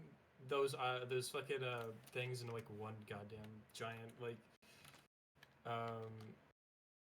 fun little thing. Cause crafter's eyepiece does +1 to all like craft checks. And then hold on, it does. It's have it open here right Yeah, +1 item checks, and then it also gives me when you repair an item, increase the hit points restored to 10 plus 10 per proficiency rank on success, or 15 plus 15 proficiency rank on a critical success. So like if I'm repairing Mr. Servos and I have the eyepiece, it will do like 10 plus per proficiency rank of hit points restored. Bang. And That's good. yeah, I thought that IP. Okay, IPs. And then I was gonna get the recipe for the injection spear. I'm just gonna go on a buying spree. The dire syringe. Injection spear. And then I'll do the crafting recipe for ablative shield plating. Okay. I'll put that in here as well, I guess. And I think that's the 10 pieces, right? So fucking let me count it again. Cunning, crushing, striking, reinforcing, and the dread. I think I might be at one short hundred. Fucking buy another recipe for something else. How about a shield plating? I should have wrote this shit down. I mean I did, but I wasn't expecting it to get.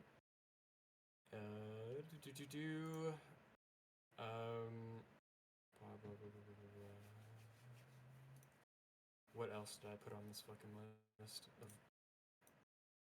All right. Well, while you figure that out, let me go ahead and ask the rest of the party. Is there anything that you guys make purchases of while you've got the opportunity? You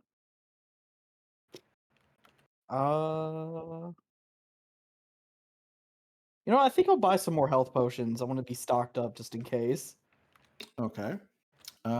Let's see here. We want Probably potions of healing. should do the same. Some bullets for my musket. For my Uh, whiskey. Okay. If you Please. want to get, I would suggest that you stock up on probably lesser healing potions.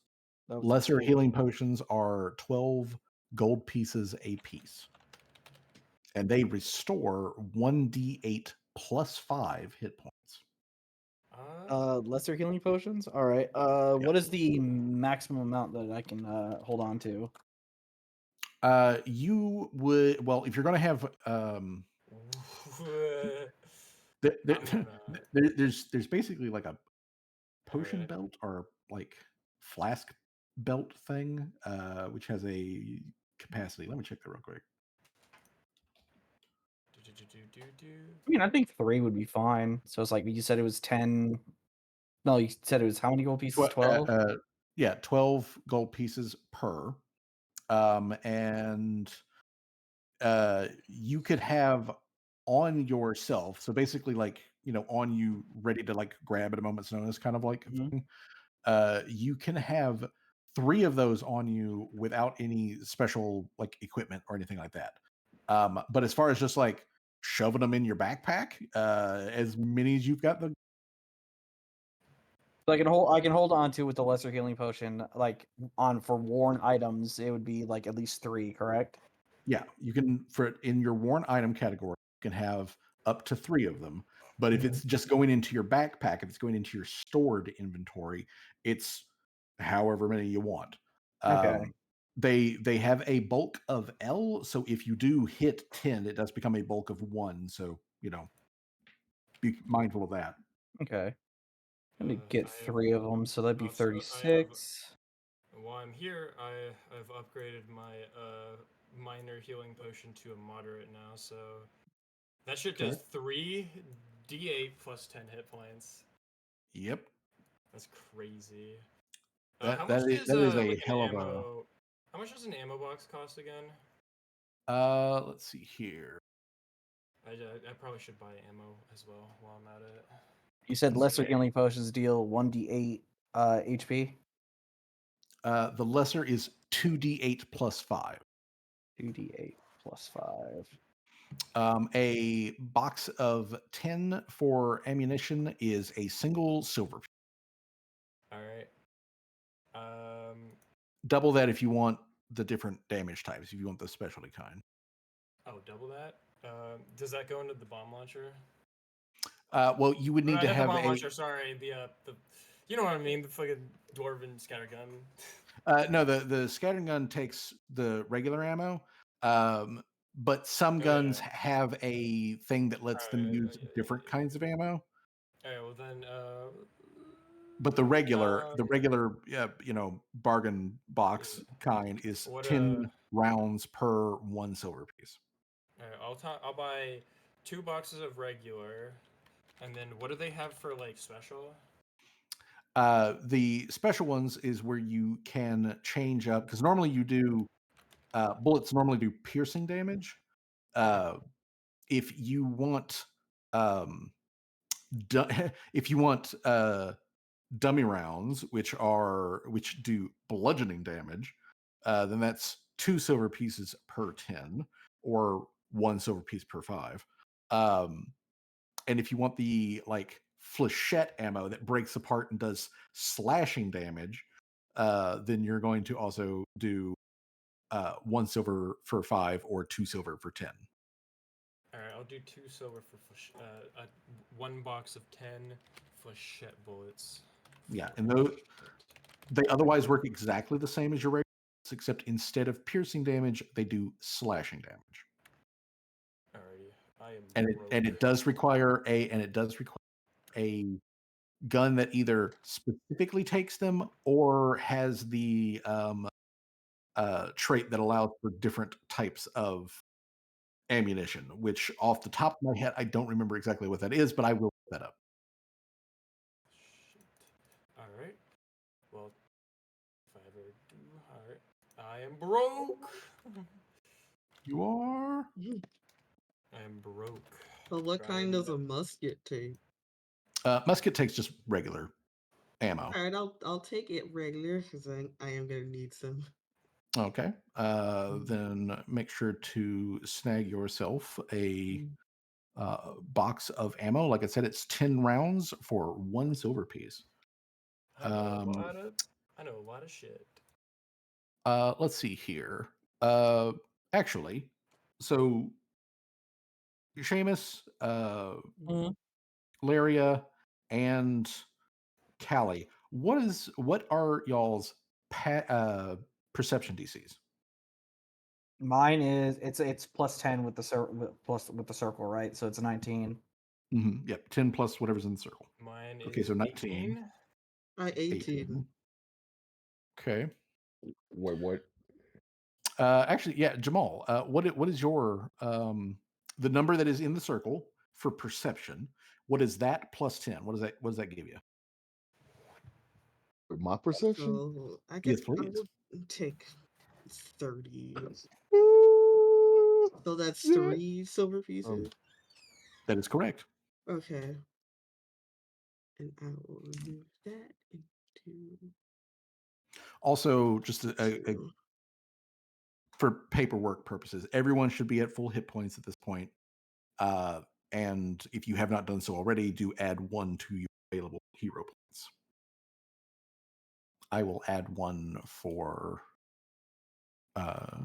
June, since she's not here, and 1 for. Well, let's see how many is Tim at? Okay, so Tim can gain 1 hero point. All right, 1 hero point. Make sure his hit points are maxed out. There we go. Okay. That's Add 1 noted. hero point.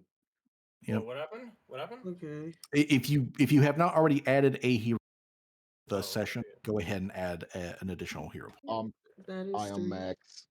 Welcome back. Okay. I didn't even know you left. All right. So so Jay, Jamal is at max 4 hero points. What is Jamal's perception DC? This is 10. If I'm looking at that right. Okay, so you've got a 10 in the circle. That means you have a total DC. Okay. 20. All right, so 20 DC for you, 19 both Laria and Seamus. What is Callie's? Perception DC? Yes, please. 18. Okay.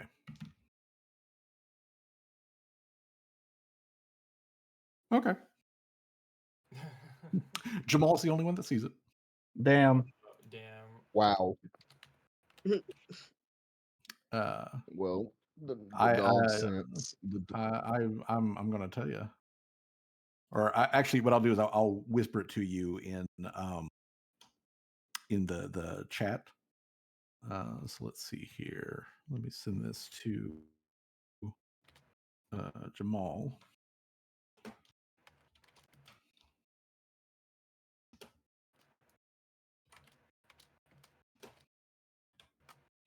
Because basically all the parties here at in the open market where you guys are like doing your like shopping and everything before heading back out of town.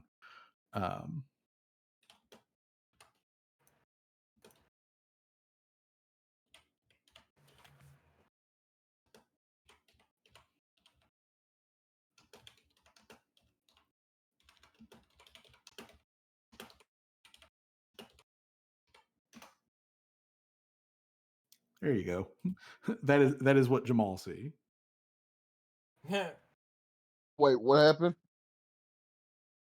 Yeah, if you look in the chat, you'll see a whisper message that I sent specifically to Jamal. I hope it's nothing bad. I can't believe it's Godzilla. Gojira! Gojira! It's Shin Godzilla. That's my response in general. That's my response. Okay. I see you.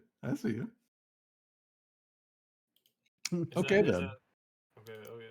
All right. Well, I bought everything, I think, because I'm broke. Okay. So... All right then. So 5 copper to my name, boys. All right. So let me make some updates here. Okay. All right. All right, everybody, roll initiative. All right. So after shopping is done, roughly middle of the day is when the party saddles up. Well, not saddling up this time, just walking.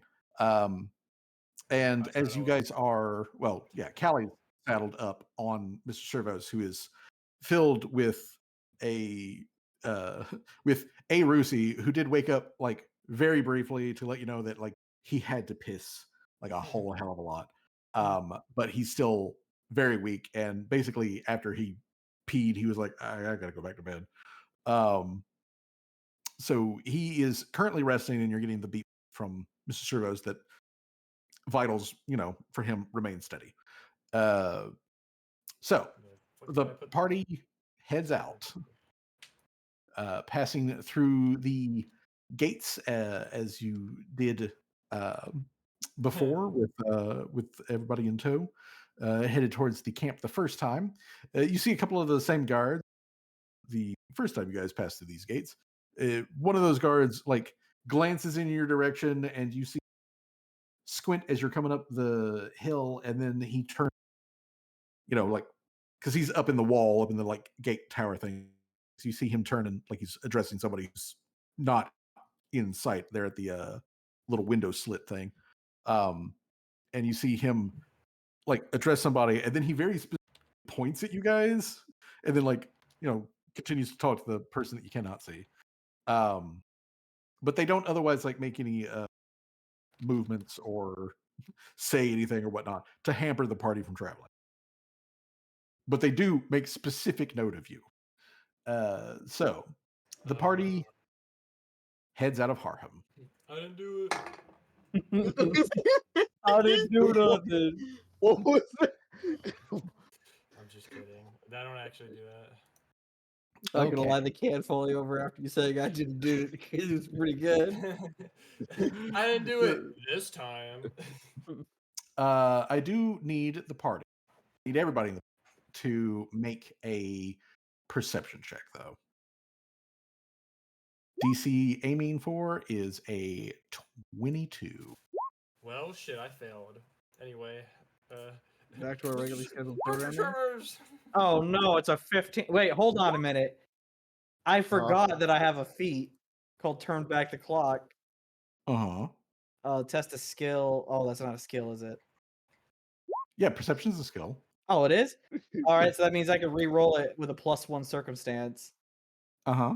All right, I'm gonna give it a +1, but if it's Ball lower, cast. if I fail it, So I have. use the servo. All right, there we Usually, go. I do That's a other people in my 26. entourage. Okay. All right, then. That means that Mr. Servos, Dr. Tremors, Everyone. Jamal, and Swag, after being Basically like, wait a everyone. minute, that's not how that happened, and rewinding Prince of Persia style. Prince of Persia, yeah. You guys notice that as when you guys are at that point where you're leaving the main road, making the towards camp, first and foremost, everybody notices this, but you can see that there has been a lot more travel at this turnoff. Like, it is becoming an actual like intersection. There hasn't been any like new paving like in the direction, out towards camp, but there's been a hell of a lot more travel since the last time that you guys have been through here. And as a matter of fact, we get back and it's like a shining metropolis. Like they fucking just there's a whole ass town that's surrounded with like the fucking Pheno workshop at the center. But for those of you who passed a 22, you guys except me and down the road from where we're at here. So let me actually just switch us to yet another map. This needs updating, but it's good enough. Okay, so here's like the region around town, and you guys are basically here where the road like splits, and if you were to follow around with the coast, eventually you get to Whitford. If you keep heading in the like northeasterly direction, you'll get to camp.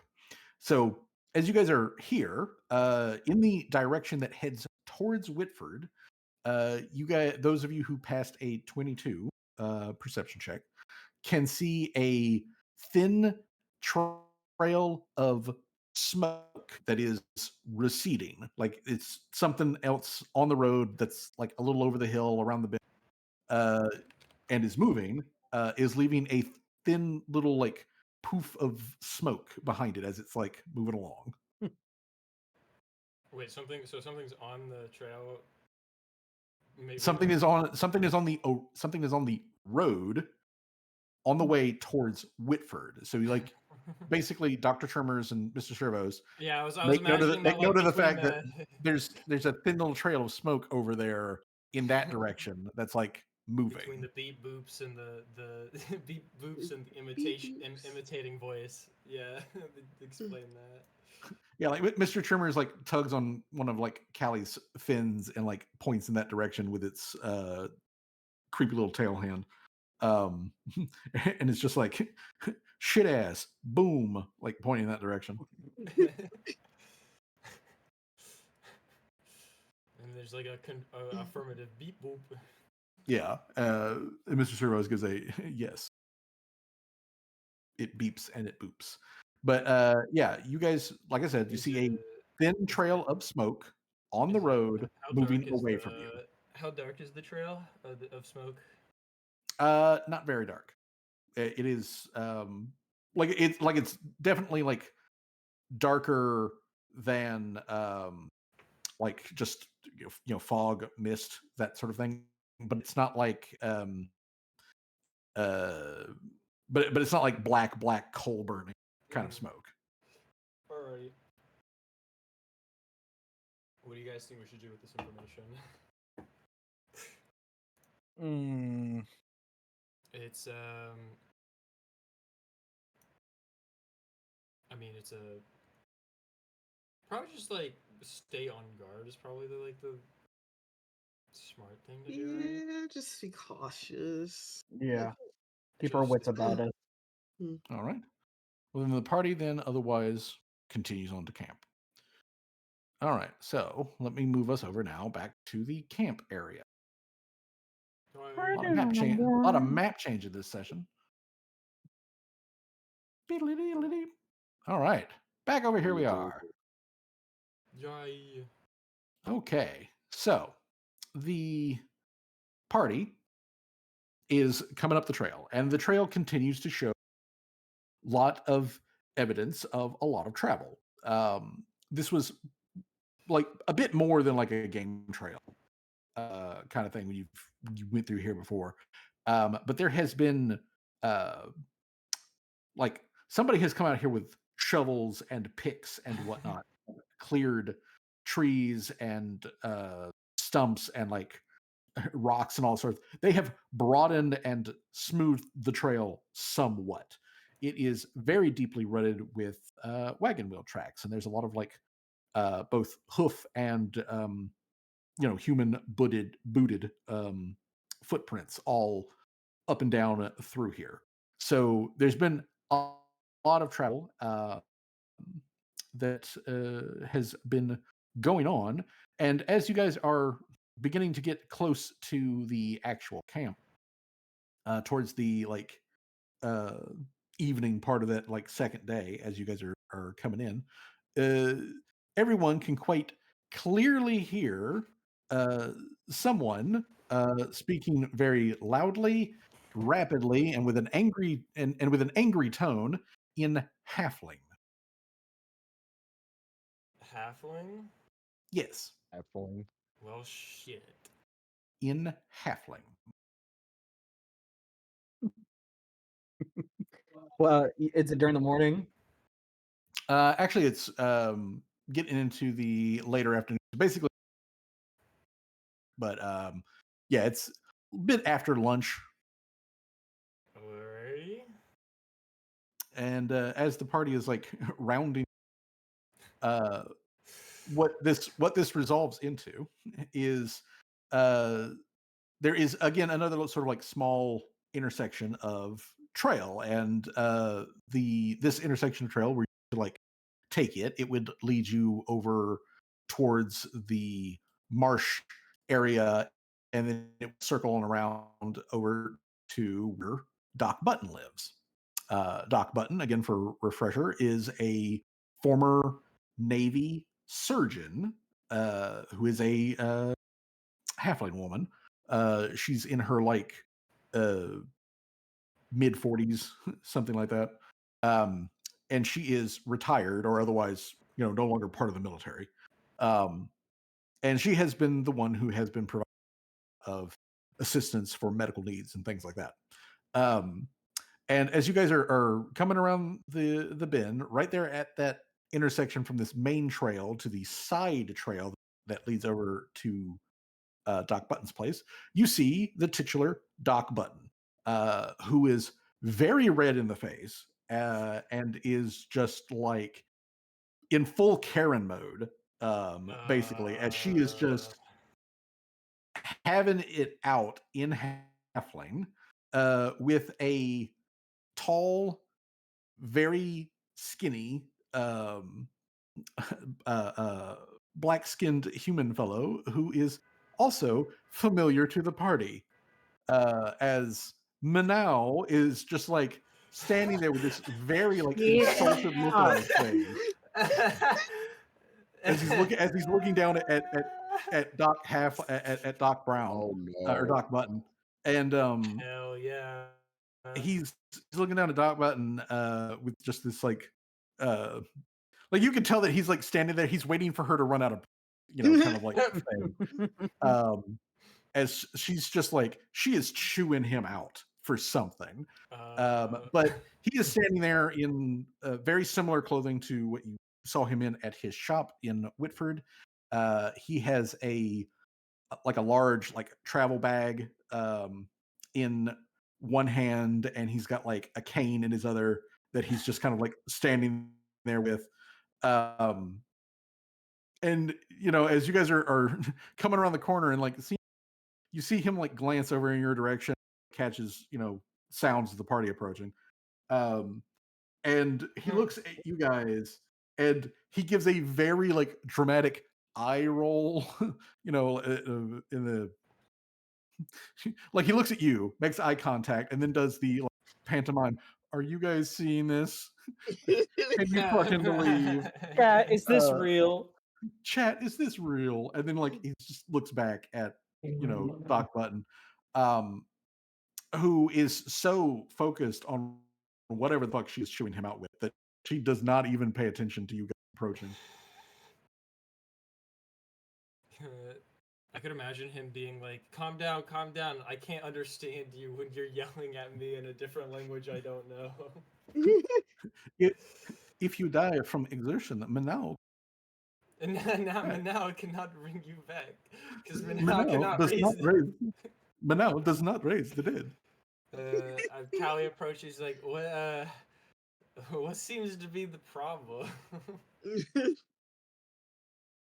Manao gestures, with like both hands down at the much, shorter, smaller Doc Button. And he says, Manao does not speak Halfling. Manao suspects that he knows what the issue is, but someone, and then like he turns and looks at her and he's like, but someone would have to speak in the common language.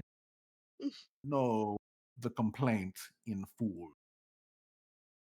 And Doc Button like pauses to like take like a deep breath, and like she finally glances over at the party, and she brushes, brushes back her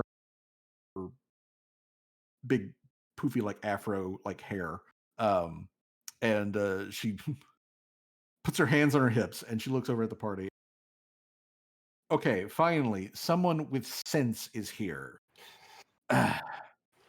Would one of you tell this guy he can't be here? I'm What do you mean by that? can't. I'm afraid I can't do that. Why not? Because he's. Well, how do I say this? He wants to use the facilities of my workshop. This is true, yes.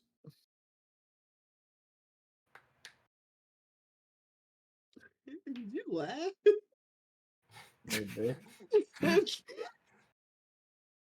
But yeah, you get that like he agrees with you, but like not totally, and that whole well, yeah, I mean that's one of the reasons I'm here. What exactly happened? Like, there's what is going on? Doc Button gestures at Manao, and she says, "This guy's Mordic. We can't let him be here." What does Mordic mean? Well, you're going to need to make a medicine check for that one, Alrighty then. or Arcana, whichever one you want. Medicine or Arcana. Arcana. That's higher. Oh damn! I think I might know what it be. Both of you know what it be. He Okay. does hail.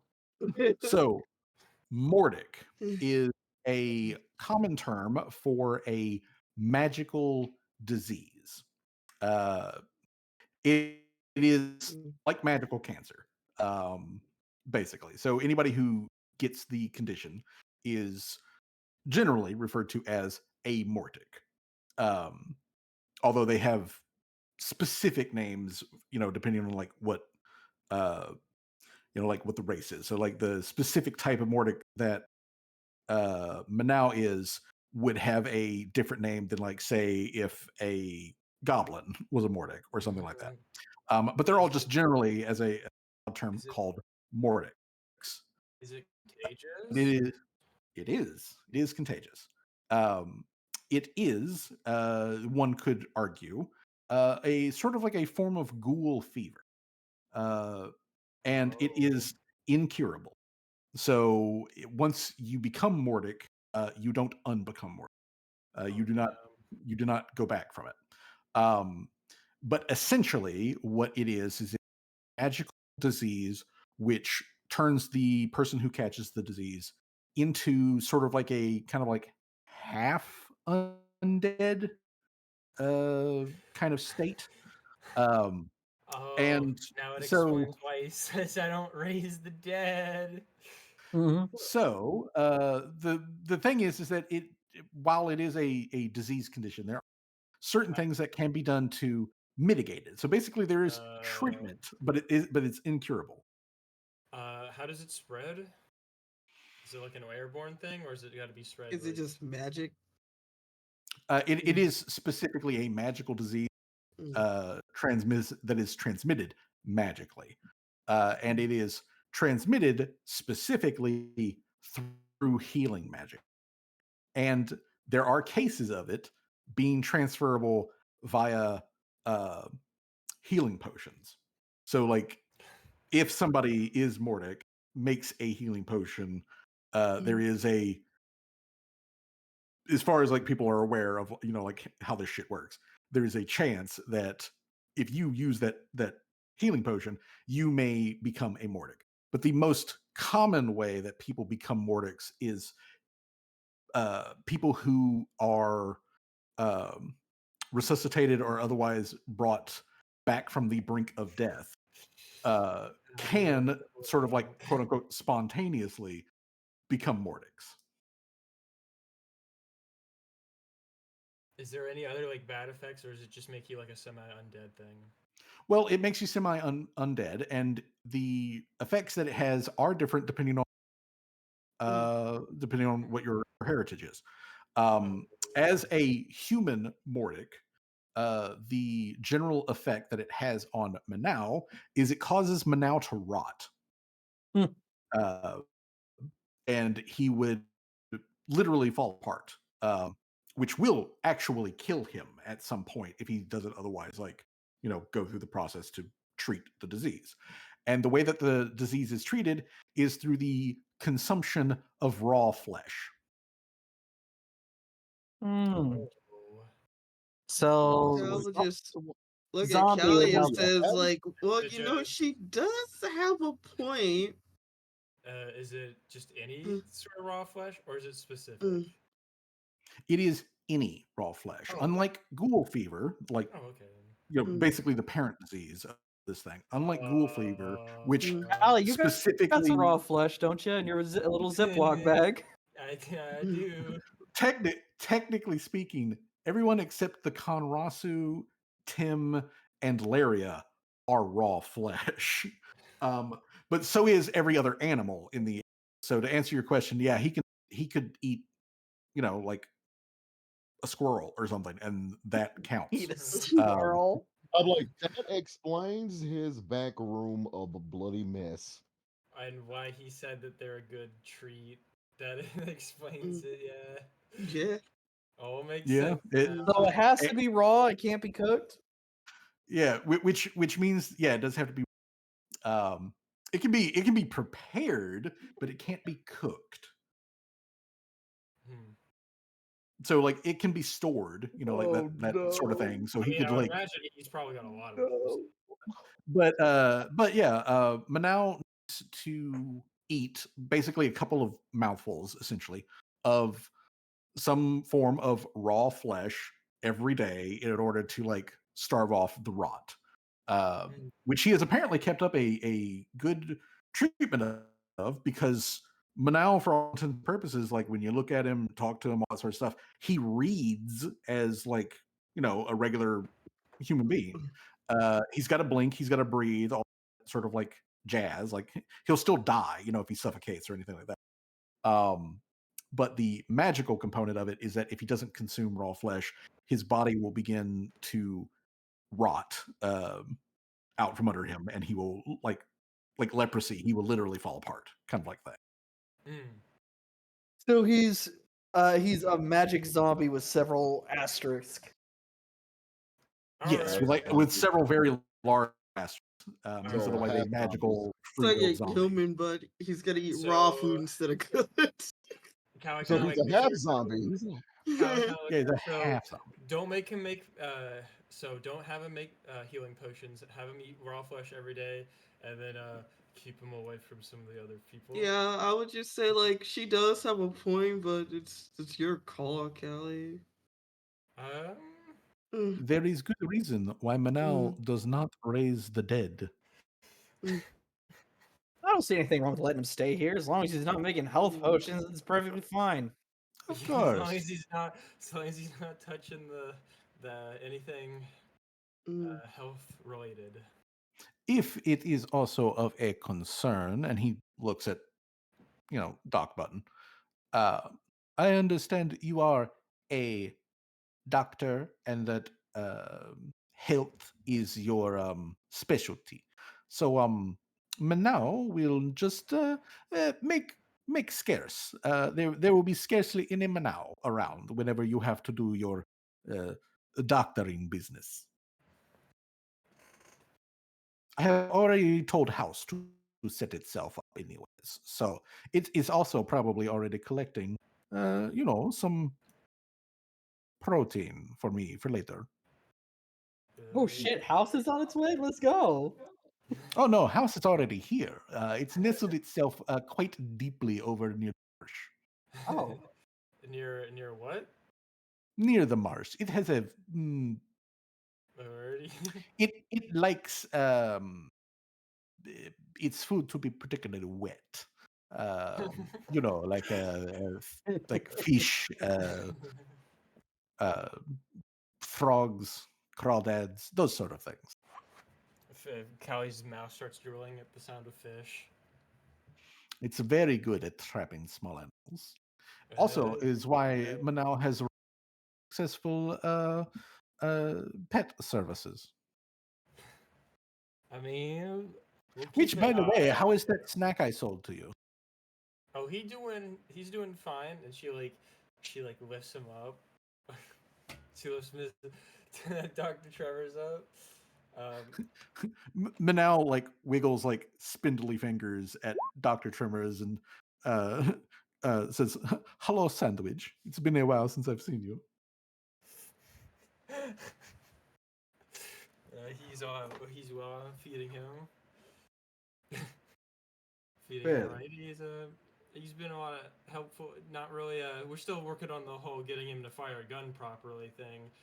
But in other regards, he's doing a lot better. When Callie says we're working on the, like getting him to fire a gun better, like when she like mentions that, like you guys both see like both Manal and Doc Button like trade like a nervous glance with each other of like, what, what? So yeah, but like when you look back at them, they both like give you like a smile and a thumbs up of like, yeah, good. But Doc Button, she stomps down with one of her feet, and she looks up at Manao and she like jabs a finger at him, and she's like, "You stay away from my place and stay away from anybody who gets sick. If I find one bite mark on anyone, I don't care if your house is in the middle of a lake. I'm gonna burn it down." And Manao like kind of takes a step back from that, and he's like, "Duly noted. Manao will take that under advisement." And then like Manao looks back over at the party. He's like, "As far as the rest of you, it is a pleasure to see you have returned in mostly one piece. Should you require any of Manao's services, it will probably be at least another day or so before I have house set up to accept humanoid visitors. But hopefully sometime soon, and he kind of like focuses specifically on Callie. He's like, hopefully Miss Fino, we can go over the facilities that you have had set up here. I have not had an opportunity to look at the floor plan myself in the person yet, but there's been a lot of hustle and bustle, a lot of going on, so I expect it to be very impressive when I finally get to set eyes on it. Yeah. The workshop should be up complete now. It's been, oh gosh, it's been a while. Quite literally, so that you know, it has been 25 days since y'all left camp. Yeah, the workshop probably is up and running now. It's probably got all. Yeah, if nothing else, it's probably ready to start production if it's not like complete. Yeah. Speaking of which, are the kobolds the fucking the kobold group with us? The one that Yeah, got there are 3 kobolds that came along with you guys.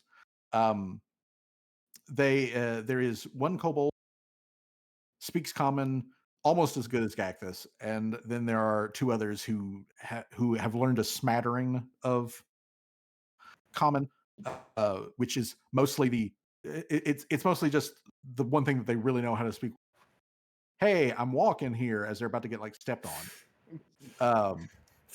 But for the most part, yeah, they've been traveling with you guys, and they are, kind of like popping in and out of the bushes as you guys are walking, literally sniffing around the area and checking things out. But yeah, they are otherwise with you. Well, I'd probably tell them this is the camp area. This is the trail. We haven't gotten to some of the actual camp area yet, but this is the area around the area in which a lot of the workshop and the other houses. I will be right back. Okay. All right. Well, the kobold who can speak reasonable common does have a couple of actual, like, pertinent questions. Basically, where is the or how far is the actual like camp, and how far away is the workshop? It would also like to know if you're, besides people, any other large predators that live around here. Large predators? Aside from a giant turtle in the lake far up to the north, we've killed basically every large predator. Honestly, like, since it's been so long, uh, uh, Gloria's probably already killed the turtle. Honestly, Entirely possible. But other than that, there's there's the eagles over in the Kodlaka's Grove, but they're docile. They won't just snatch random people out normally. There's no big. As for the camp, not further along. It's up. Just keep following the trail, and it's in an old mine. And as for the workshop is roughly in the center of all the other town homesteaders up near the lake. It's by a stream. The placement of which is specific, so that in case I wanted to, eventually add like a water wheel or something to the workshop, I placed it next to like a water stream. But it's just past the marshland, over a bridge, and by by the nearest stream that comes out of the lake. Okay. They take note of these things. Torque also like clarifies that Kodlaka is a person ? That can be found over in the side area, and she is definitely not someone to mess around with. But other than that, yeah, that's the kobold's first primary questions. Is just the what the fuck lives around here that may or may not want to eat them. Um, pretty reasonable, pretty reasonable question for small dragon people. So with that all said and done, Manau Actually, and Manau like bids the party adieu. He's going to go check on House, and I'll be adding these things to the map, so we know where like NPCs and whatnot are I located at. will be right back. I gotta fucking piss, bro. Take that pee. Also, can I make Jamal do something? Sure. What do you want to do? Jamal walks up to Doc and he asks from the group, how is Sirhan doing? She says that Sirhan is actually doing in the roughly a month since you guys were last here. He has gotten back on his feet. He's actually been helping out a bit with the construction as he's rebuilding his stamina and all that sort of stuff. Most of the superficial wounds that he has have almost completely gone away. Most of the bruising's already fully cleared itself up. He still has relatively limited stamina, and he's got a little bit of a limp, but he'll probably clean up from that in a little bit more time, so long as he doesn't get like re-injured. But otherwise, yeah, he's doing pretty good. Who? Jamal says, Sirhan. okay, that's good. Oh, that's good. Glad to see Sirhan is doing good. Dot Button, although she actually has a question for Jamal too. He said she yes. and she apologizes first and foremost because this might sound bad.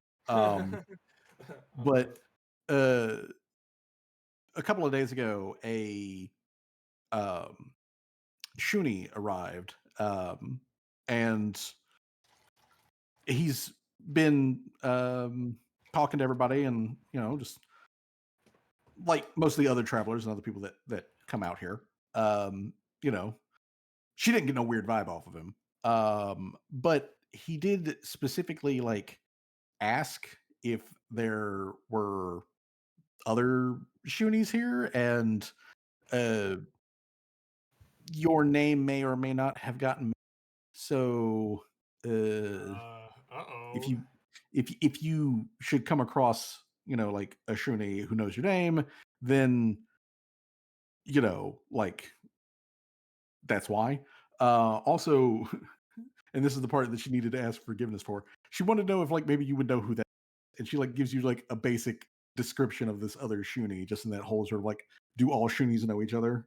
Kind of like commentary that she's apologizing for because you realize how insensitive that could come across as. I'm sorry to say this, but do all Shunies look the same? This particular Shuni, just so that you're instead of having the more like bulldog type features that Jamal has, instead of having the bulldog type features, this Shuni from Doc Button's description is a male Shuni who's probably close to the same age as Jamal, and has more of a oh god, what do you call those dogs? Like like the like they're curly haired, floppy, poodle-ish like little dogs. Let me see if I can Google a picture real quick. Are they hairless? No. It's a type of spaniel. Like the fact you just said that Shroonies might end up looking like other dogs is kind of wildly funny to me. Yeah, King Charles Spaniel. Okay, yeah. Yeah, Callie that's looks over at Jamal. He's like, is he your cousin or something? Like distant cousin, fourth cousin, removed, maybe a brother. Jamal quickly look at Callie with an angry face. What? I'm just asking. And Callie gets defensive. It's just like, what? I'm just. If someone I don't know, you guys would be doing the same thing. Don't ask. Don't act like you would didn't do the same thing if some fish person showed up and started asking around about a Califino, and looked at. Jamal and looks back at Doc. Doc, has the wherewithal to at least look like she's real embarrassed that she even brought it up that way. Her intent was not at all to insulting or whatnot. But yeah, she's like, yeah, there's another Shuni that's shown up, and if that Shuni happens to know your name, they asked if there were other Shunis, and you got name dropped. Can I ask a question? Sure. Where is he? Is he camping somewhere? Where is he sleeping? He's he set up a tent not far from the workshop, and he has actually shown up to to help with buildings and clearing stuff. So it's not like he's not doing anything. But it's very clear that he's very interested in who lives here in this area. He's got that vibe of he's not she kind of taps her finger on her nose and she's like, he's got a vibe that says city slicker. So what he's doing out here, I don't know, but he's been asking questions but he's otherwise been, polite and helped out. So what I miss? Well, Manao bid adieu to the party and he headed off towards wherever House has nested itself. But before the party left, Jamal had asked how Sirhan was doing. And according to Doc Button, he's actually doing pretty well. He is mostly recovered. He's got a little bit of a limp and his stamina is real low, but he's on the mend. Also, though, she mentioned that there recently, 3 or 4 days ago, well, no, actually more like a week ago now. A week ago now, a Shuni showed up in the area, and he set up a temporary camp place relatively near where workshop is being built, and he has shown up to help out with the construction and all that sort of stuff. He's been very friendly, but he's also been asking a lot of questions about the people who live here, and he had specifically asked about other Shunis, at which point somebody had dropped Jamal's name. We got to kill this guy, Jamal. But otherwise, according to Doc Button, this other Shuni who looks like a King Charles Spaniel has quote unquote city slicker vibes about him. Not like a person who would actively want to live outdoors and away from civilization, kind of vibes. So yeah, she just wanted to. A heads up of there's another Shuni in the area and he knows about you. It's only fair. Yes, it is a he. It is a he, and as best as Doc Button's estimation is concerned, he seems to be roughly about the same age as Jamal. I would probably say Jamal after giving that look at Callie start to ponder You get what am I? Give me a look. I just asked you a normal goddamn question. It's Jamal. His thing just like, not a shooting, huh? Mm-hmm. I was like, and wait, he's like Jamal asked Doctor like, so did he specifically ask for me, or was he was just wondering was there really just other Shroonies around? It was mostly just a question on like, were there other Shunies? But now that you say something about it, the way that he sort of phrased the question was like he was expecting a yes answer to that. Jamal kind of looks a little bit more confused than ever after that. It seems He, like I need I to was, go see what's happening over at my workshop.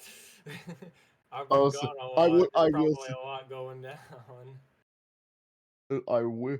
I said, I'll probably say, I'll probably say this. Jamal simply said to the group, you know what, y'all can go back to camp. I'm gonna take Doc with me and see about this other dude. See about this other Shroom that popped up. I'm gonna come with him, mostly because, well, it is around my fucking workshop.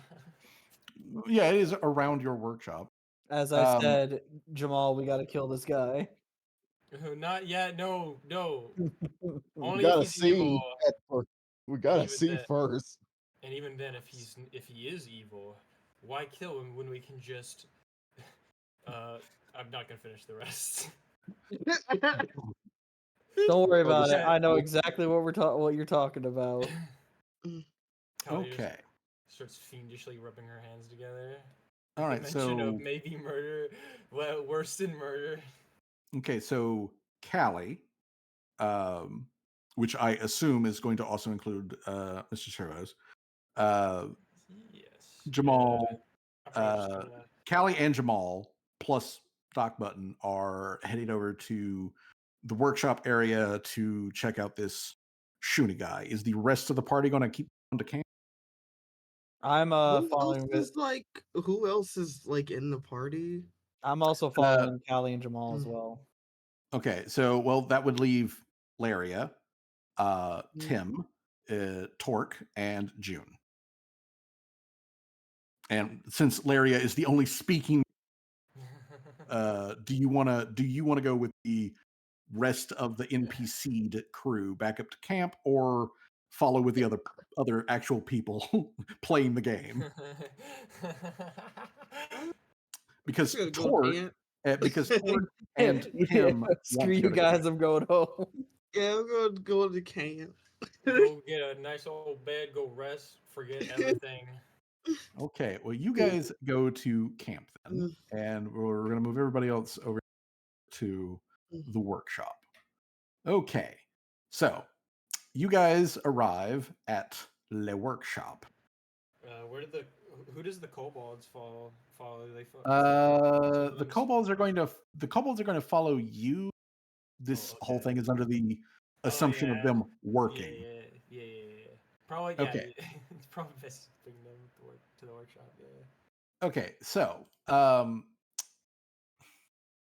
we just move all these goddamn little icons around. Okay, so you guys go over to the workshop. Now, as far as completion is concerned, as you guys are coming up to it does look to be pretty fucking complete. The area has been completely leveled out. There is the main building is standing, has all of its like doors, windows, roof, all of that sort of like jazz. There's a couple of like sheds that are like off to the side that will be holding raw supplies and stuff like that. And then like there's another basically like barn building that has been constructed as like Callie's like test area. They have also set up on the north side of the party a firing range, and they have also, as per instructions, cleared out an area right next to the this like big heavy stream here. They've cleared out an area where Callie can test out flammable things. and it probably won't catch the surrounding vegetation that much fire. And if it does, there's water. So, instructions. Yeah, as per instructions. There is, however, more construction to be done. It is not quite complete in that aspect. And of course, what the interiors of these buildings are, that's again a whole other aspect.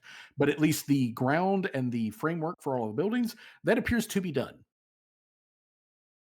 God, I would imagine Callie's eyes light up like stars, just like, oh.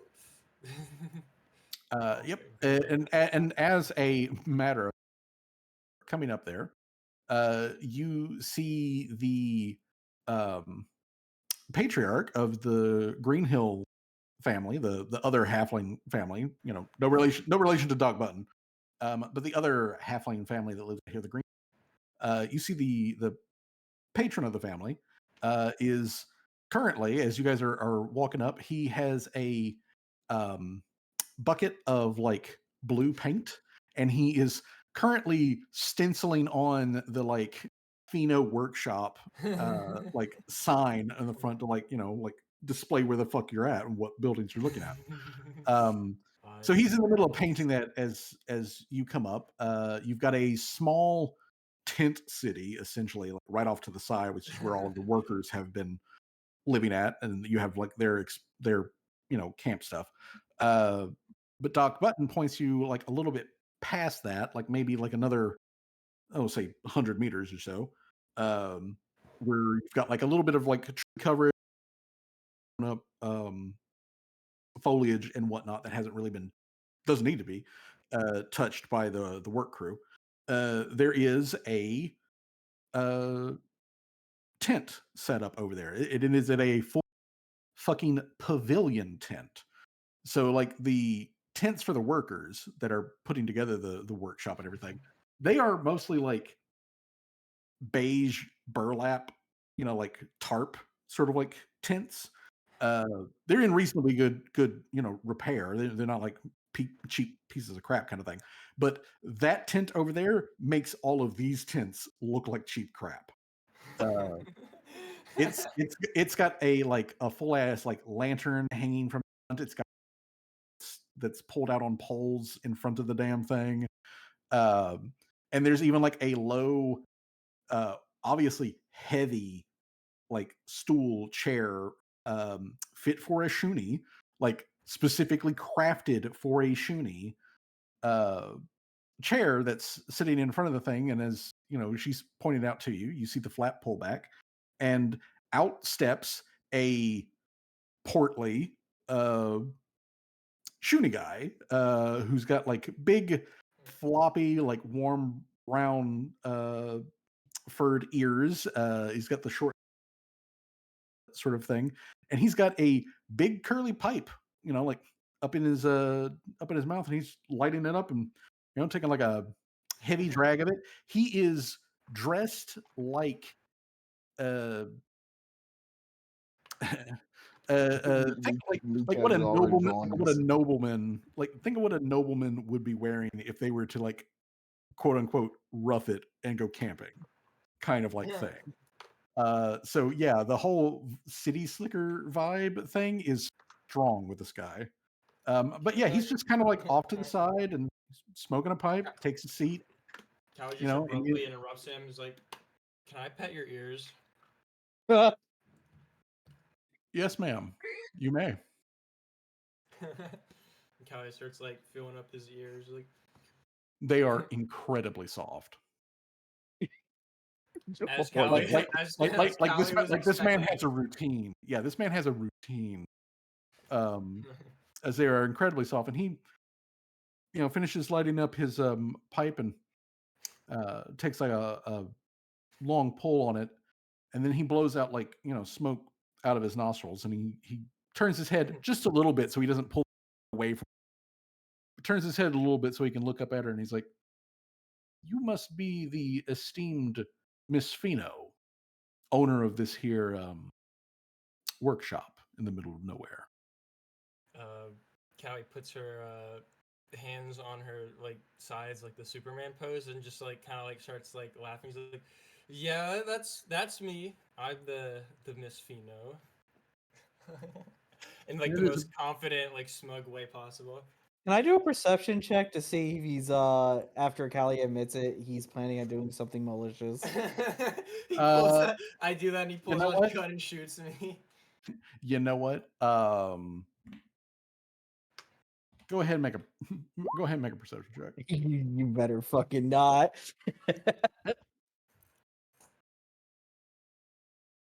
Okay. I'm like, I would say this. Fuzzy, should something about this dude struck anything to Jamal, or in particular? Jamal, as you're like walking up and like, Callie's doing her whole like pose and like, ha ha ha, yes, this is truly my place. I am the great Callie Fino kind of thing. You are very much getting a vibe that this guy has a extremely familiar accent. He's downplaying it. You can clearly tell he's downplaying. No check involved. That he is downplaying the accent. So he has more of that like not from anywhere specific sort of like imperial accent. But you can hear just a hint of Bostonian in there. Oh no! What do you mean? Oh Oh no! no! And yeah, he is from from your perspective, he looks like he's probably about your age. You are in vastly better shape comparatively.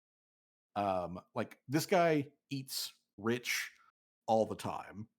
And if he doesn't have to do,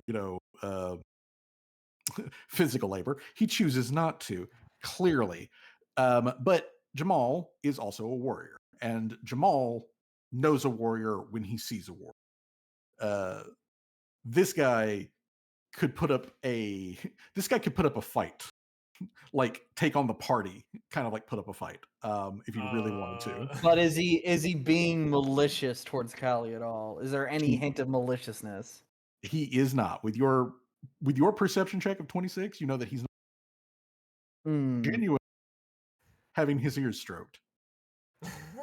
I mean, yeah, I feel like if he did have malicious intent, he would say no and then probably I stab don't know. me. I'm just saying.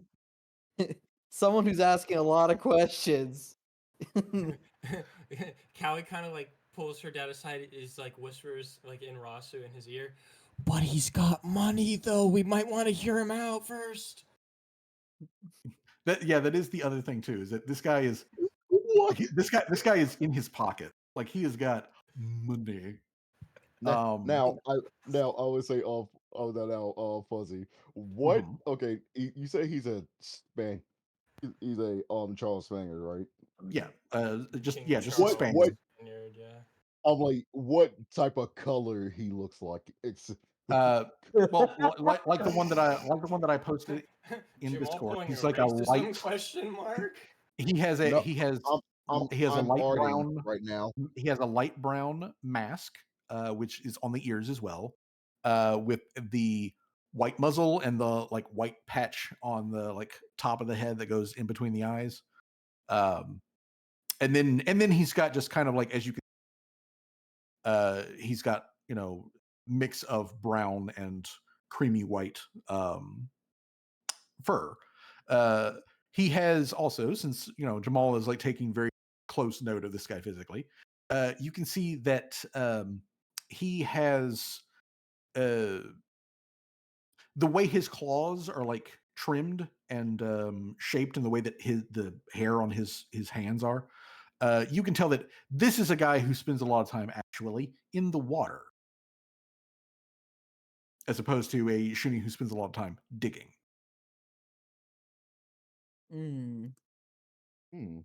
Specifically, he has the paddler. You fish dog. Yeah, so but he is otherwise, yeah, just like he king, like a King Charles Spaniel. This is a guy who knows his fucking way around the outdoors and like hunting and all that sort of stuff, but he is of the like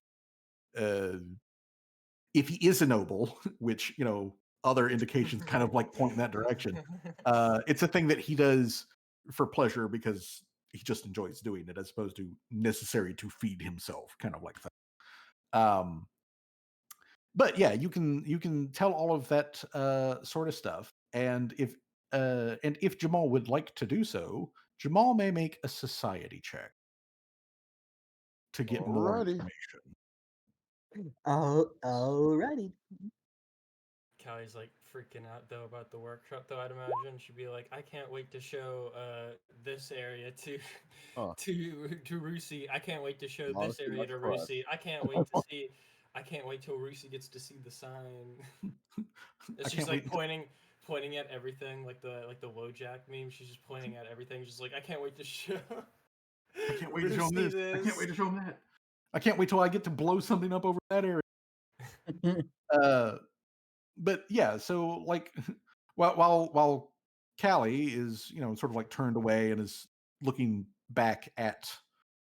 um back at the expanse of her workhouse, and already like making plans on like how she's going to really get this thing fired up, and how she can show it off to her brother and all that sort of stuff.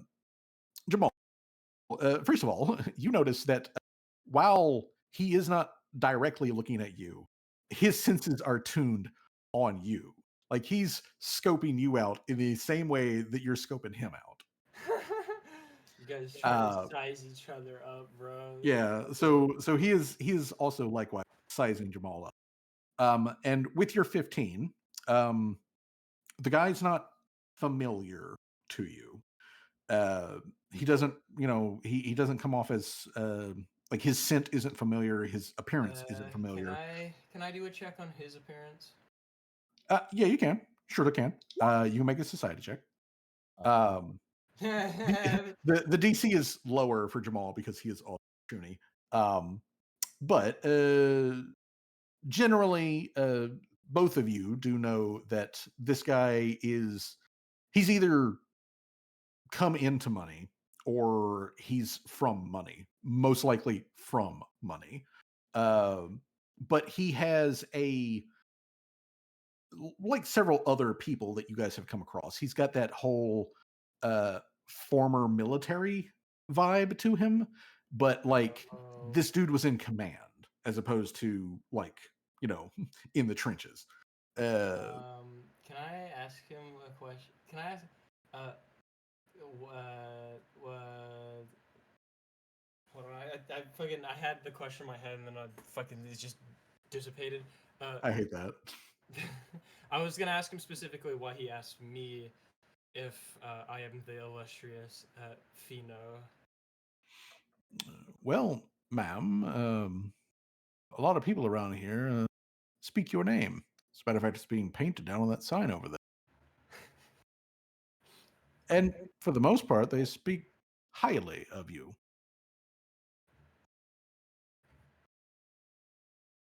And I was sort of curious if, once you had showed up, if you were not only as skilled, as impressively as these folks say that you are, but if you were also, as they say, very young, which I admit I'm no big judge on Azarketi, but you seem to me to be rather youthful. She kind of like gestures, but is like, yeah. I mean, you could say young. I mean, how long do humans usually live? Like 80 something years. Yeah, 70 to 80 is, and Azarketi are roughly right there, lockstep with humans. Yeah, and Callie's like, I've heard stories of Azarketi that live a little bit longer, sometimes even twice as long. I think I heard a story from one Azarketi that like there was an Azarketi who lived to be 150 or something. So some can live to be even twice as long as a human can. That's impressive. Shunies, we're not quite so lucky, really. We tend to top out more around 60, 70 maybe, good living. And if you're one of the lucky ones, could live all the way to 100 or so. And this is the first time like his eyes like slide over to like meet Jamal's gaze directly. But then he looks back at Callie and he smiles and his ears lift up and he says, "Personally, I just recently celebrated my 45th, so I am maybe entering into my twilight years. Maybe I'm just getting started." Callie's like, "Oh, that's very interesting. I should, last I remember 16 or 17, my age, I think. I don't remember my birthday. As she kind of like looks down at her feet, and now that I think about it, I don't remember when um, uh, the exact date, but I know that it's somewhere in that area. Yeah, me and she points over at like Seamus is like me and dad over here kind of just like chose a random date and decided that would be my birthday because we didn't know. Well, so long as you do celebrate it, I think that's the important. Now, you know what? I'm sorry. No. What are you saying?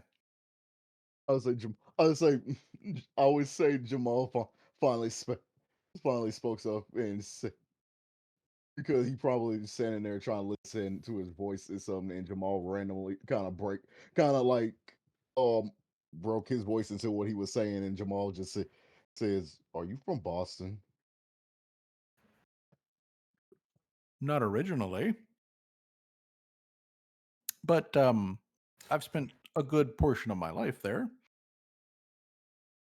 You got a little bit of that Bostonian in your accent, I hear. And like you can see, like from the look on his face, that he is specifically keeping his face neutral. I just realized something.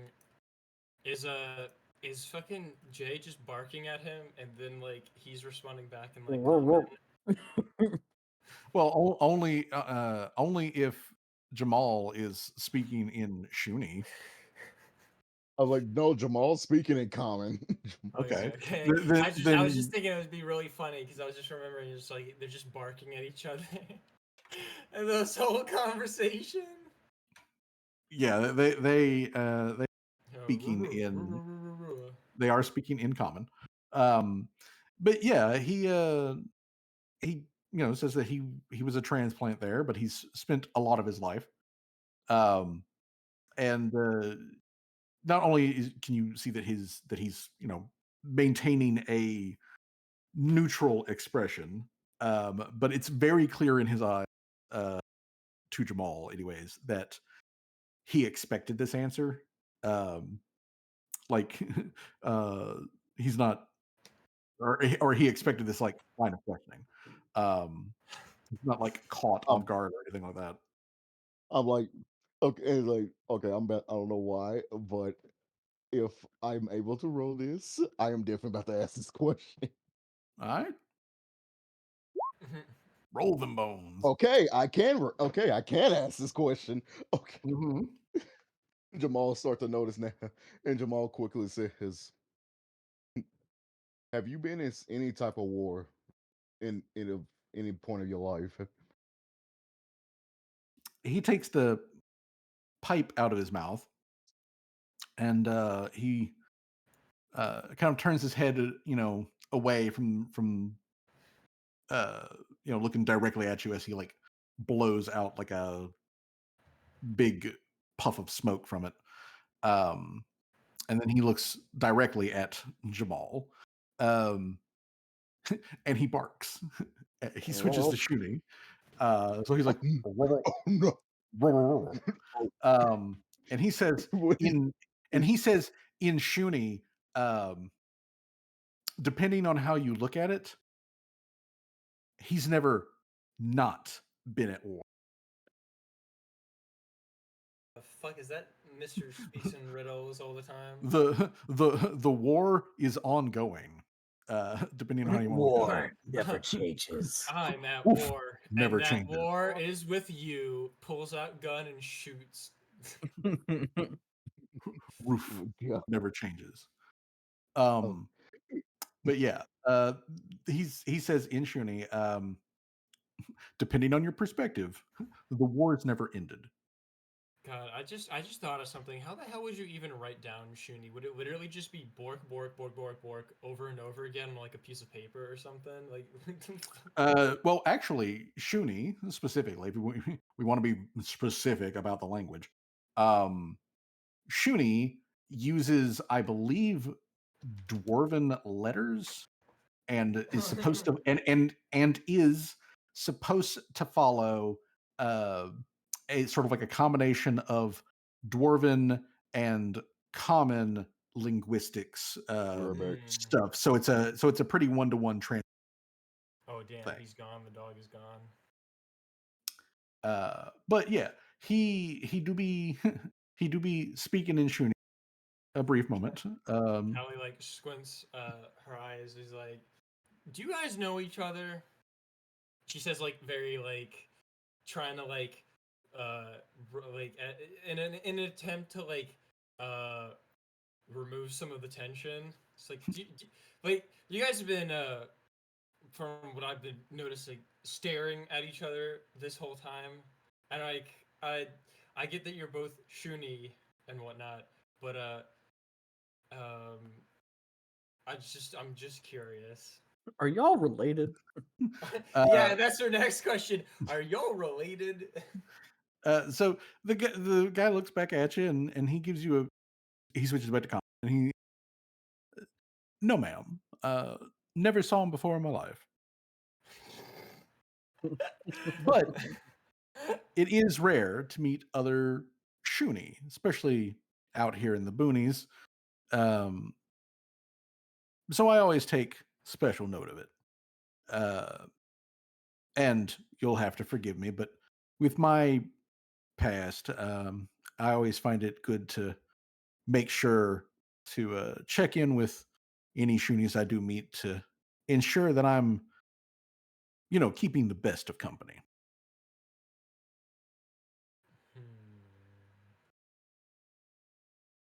Well, if you say so. Oh, actually, Miss Fino, since you're a very intelligent woman and much traveled, then you probably know what this is, right? And It's a gun. What is with Yeah. the gun jokes? He pulls out Man. like he pulls out a grenade. He pulls out a grenade with the pin removed. He pulls out a grenade with the pin removed. just pulls out a claymore and turns it. Check this Um, shit out. Check this shit. But no, he reaches into his vest pocket and he pulls out a like a pin or a medallion, something. It's roughly the size of a quarter. But it is a pentagon in like shape and embossed on that this and it's just like a little like copper. It basically looks like honestly somebody actual like copper piece and pressed it out into this shape and imprinted like a different imprint on it.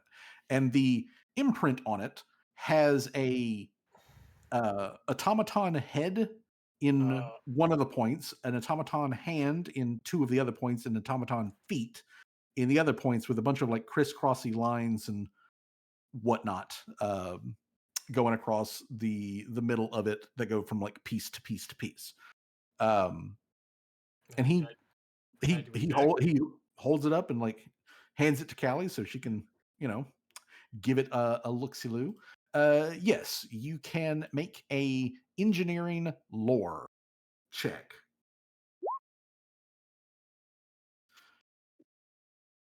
I'm also going to need you to roll just an intelligence check. Flat intelligence? Okay. Yeah, just flat intelligence.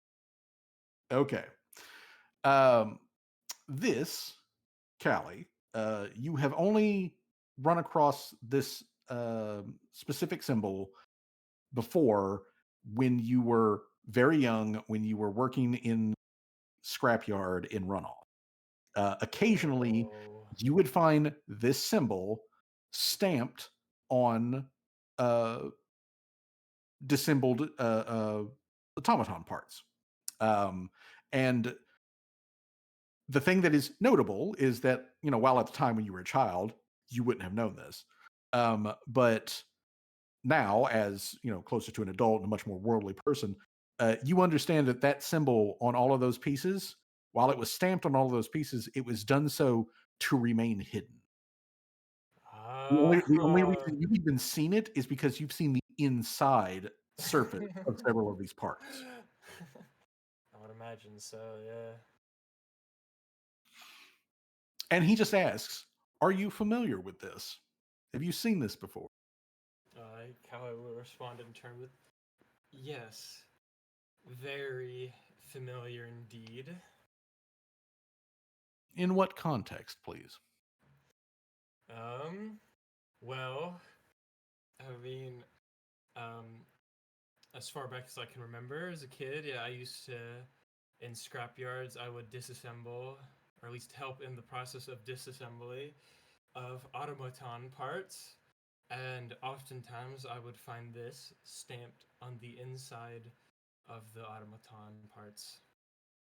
And later I found out that, later when I got older and a little bit smarter and a little bit more read on, I found that these parts, this stamp seemed to be hidden purposely inside, to be hidden.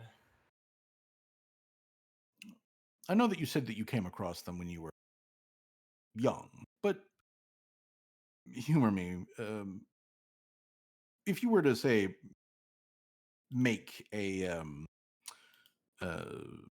make a guess, how frequently do you say that you came across these pieces? Was it frequent or rare? What would out of character? What would the answer be? I would say that Callie is familiar with it because it's unusual, but she probably only ran across times over the couple of years that she was there. A couple? Yeah, just a couple of times during those years. As for frequency, maybe a couple of times. That is why I remember the symbol so well, is that I recognize it from those couple of times. All right then. I was just sort of curious. I came across that myself. Well, I was about to say on the battlefield, but it wasn't on the battlefield. Adjacent to it. Found it in the dirt. Thought it was interesting, and well, no one's been able to point me in the direction of what it actually is. So to hear that you've, seen some of it around on automaton parts is, well, more information than I had before. So thank you for that. Feel free to hang on to that if you want. But that all aside, there's another thing that I'm pretty sure that you're familiar with. And he reaches into his other pocket. Everyone braces again in case Yeah, everyone's like, it's also a firearm this time as well. in case this one's the pocket with the grenade. But yeah, he reaches into his pocket again, and he pulls out this time an actual like amulet because it's got a ribbon and everything. An actual firearm.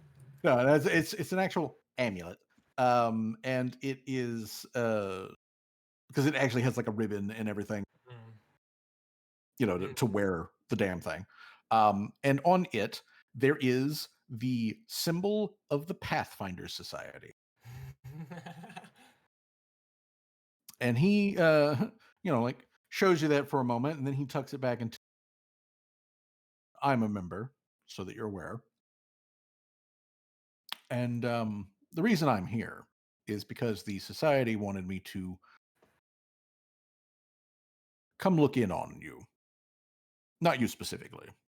You are included, but like all of your friends. And he, looks at the rest of the party that's here.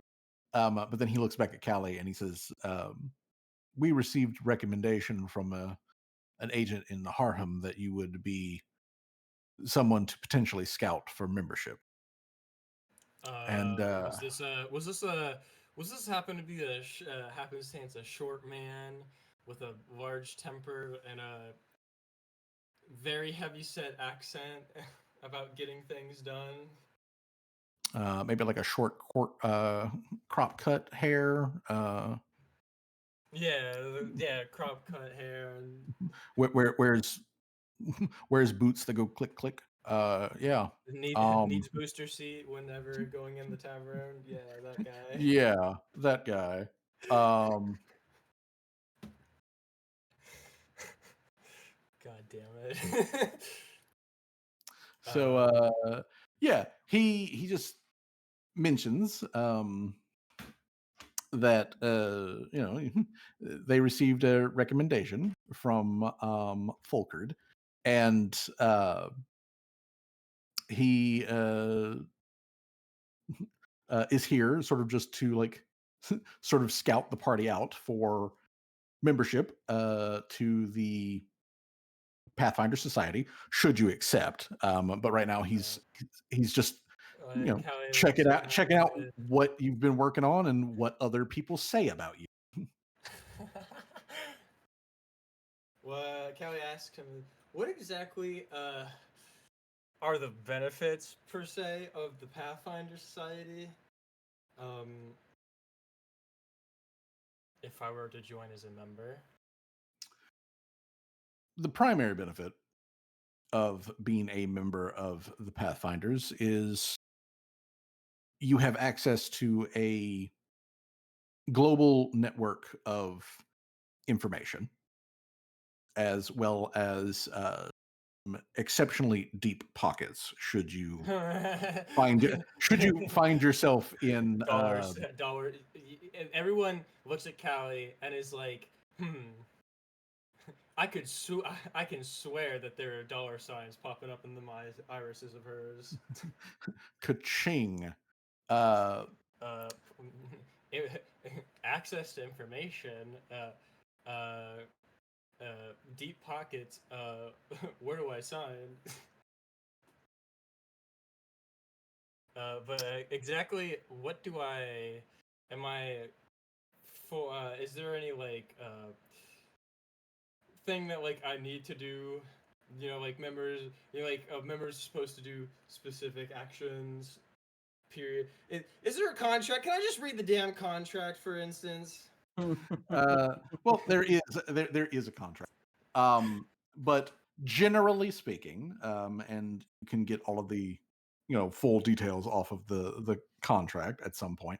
But he tells you that basically, essentially, they are like an adventurers guild, essentially, and by being members in good standing, which would be extended to like Callie and like the entire party, then it means that if the Pathfinder Society gets a lead on something, and like you would be the best person to like tap to help out with that, then that's what they would do. So they would reach out to you essentially with that information. Or should you find yourself legal trouble, which is a thing that happens to a lot of members of the Pathfinder Society, they can this one is going to be they can frequently lean on locals to get that not exactly swept under the rug, but they can help out with legal fees, that sort of shit. But they, although he does mention like while they'll help out with legal fees and whatnot, they they are not in the business of aiding criminals. So Aiding and abetting. you still Alrighty kind of then. you still kind of need to be in the right. Well, like Callie writes, I'll write you down as a maybe. As she's got out the pen and clothes. She's like, I'll put you down as a maybe. I'll keep that under advisement. But yeah, essentially, lets you know like that's the basics of what it comes down to. For membership, and it's up to you if you want to actually accept membership. And he is not at the moment officially offering membership. He's still, basically trying to get a vibe off of the party, feel whether or not if this is going to be a thing that the Pathfinder Society would like to, enter into a agreement with the party. But that's why he's here. He also makes it clear that he otherwise intends to stay out of your hair. He really wants to get kind of a feel for how you guys interact with the regular folk here. And he's very interested to do with this snazzy new workshop that she's set up here that has yet to be used. So he really wants to know what's going to be the first thing to come off her production line. But yeah, he lets you know that's essentially that's the real reason that he is here, is that he is here as a representative of the Pathfinder Society. Obviously, of course, from conversation, he's that he's from Boston, which is a city on the big ass island in the middle of the Central Sea, where there is a very heavy shooting population. That no checks required for that. But yeah, that he's from over there. He's definitely been sizing up Jamal in a different way that he's been sizing up the rest of you. And he's here basically just as an observer, but he is going to he's going to help out though, with continued construction and just being nice to everybody, because that's what he's here for. He wants to know their opinion, and he's doing his best to not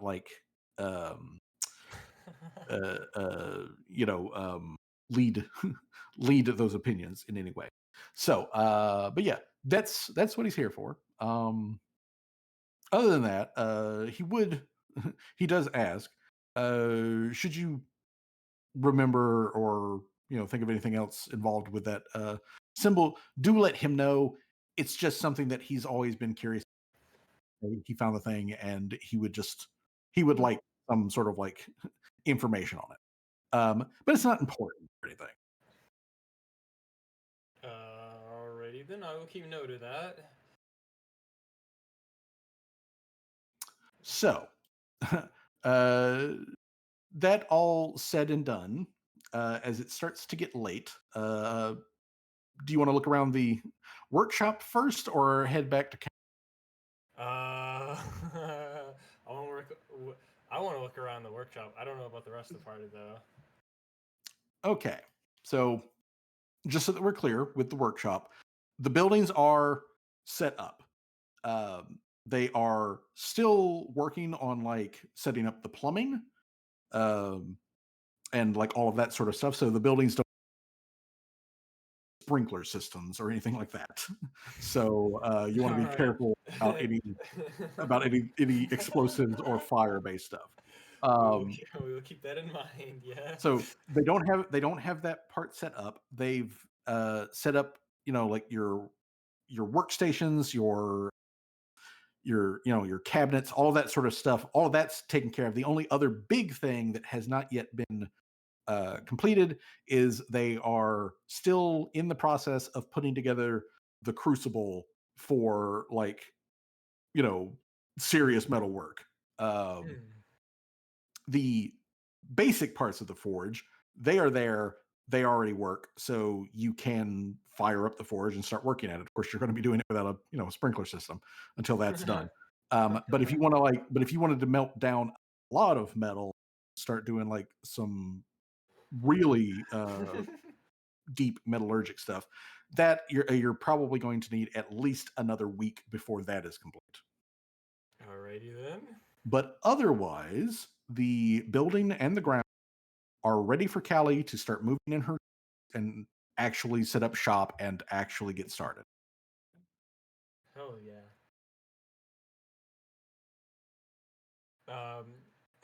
Callie like looks at Seamus like, "What do you think? What do you think, Dad? Look at all this space. I never thought I'd get into this much space. We even got our own shooting range. Although I would hold off on shooting anything at the moment. We still haven't installed the sprinkler system yet." I just give Callie like a nice little pat on the head, saying, "You've come such a long way, little one." Callie's smile is very very big, and she also she probably also looks at like the three kobolds that are probably just like sniffing around. It's like, Yeah, they've just been like they've been in and out of every closet.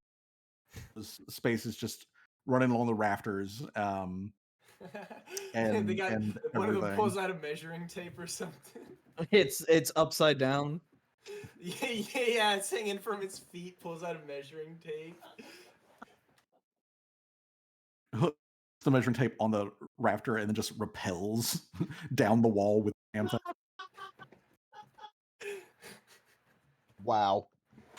Yeah. Yeah. Rosie, Uh-huh.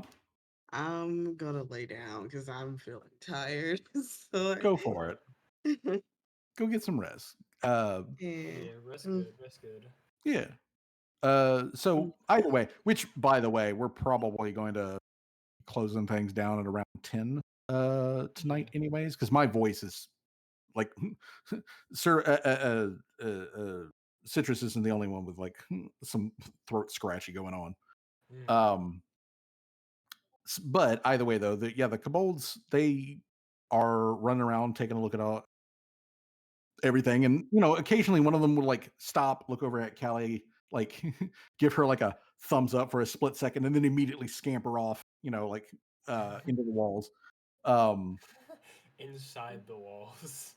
So yeah, they're just getting walls. they're just getting a good vibe on the whole thing. Whatever. Bro, it's like, what, it's getting dark, right? Yes, it is getting dark. Well, even though I'll probably say throughout all of this, Jamal still somewhat feel suspicious about this Shroony fella. Even though I'm pretty sure before he leaves, Jamal do ask him. I do wonder, what's your name, by the way?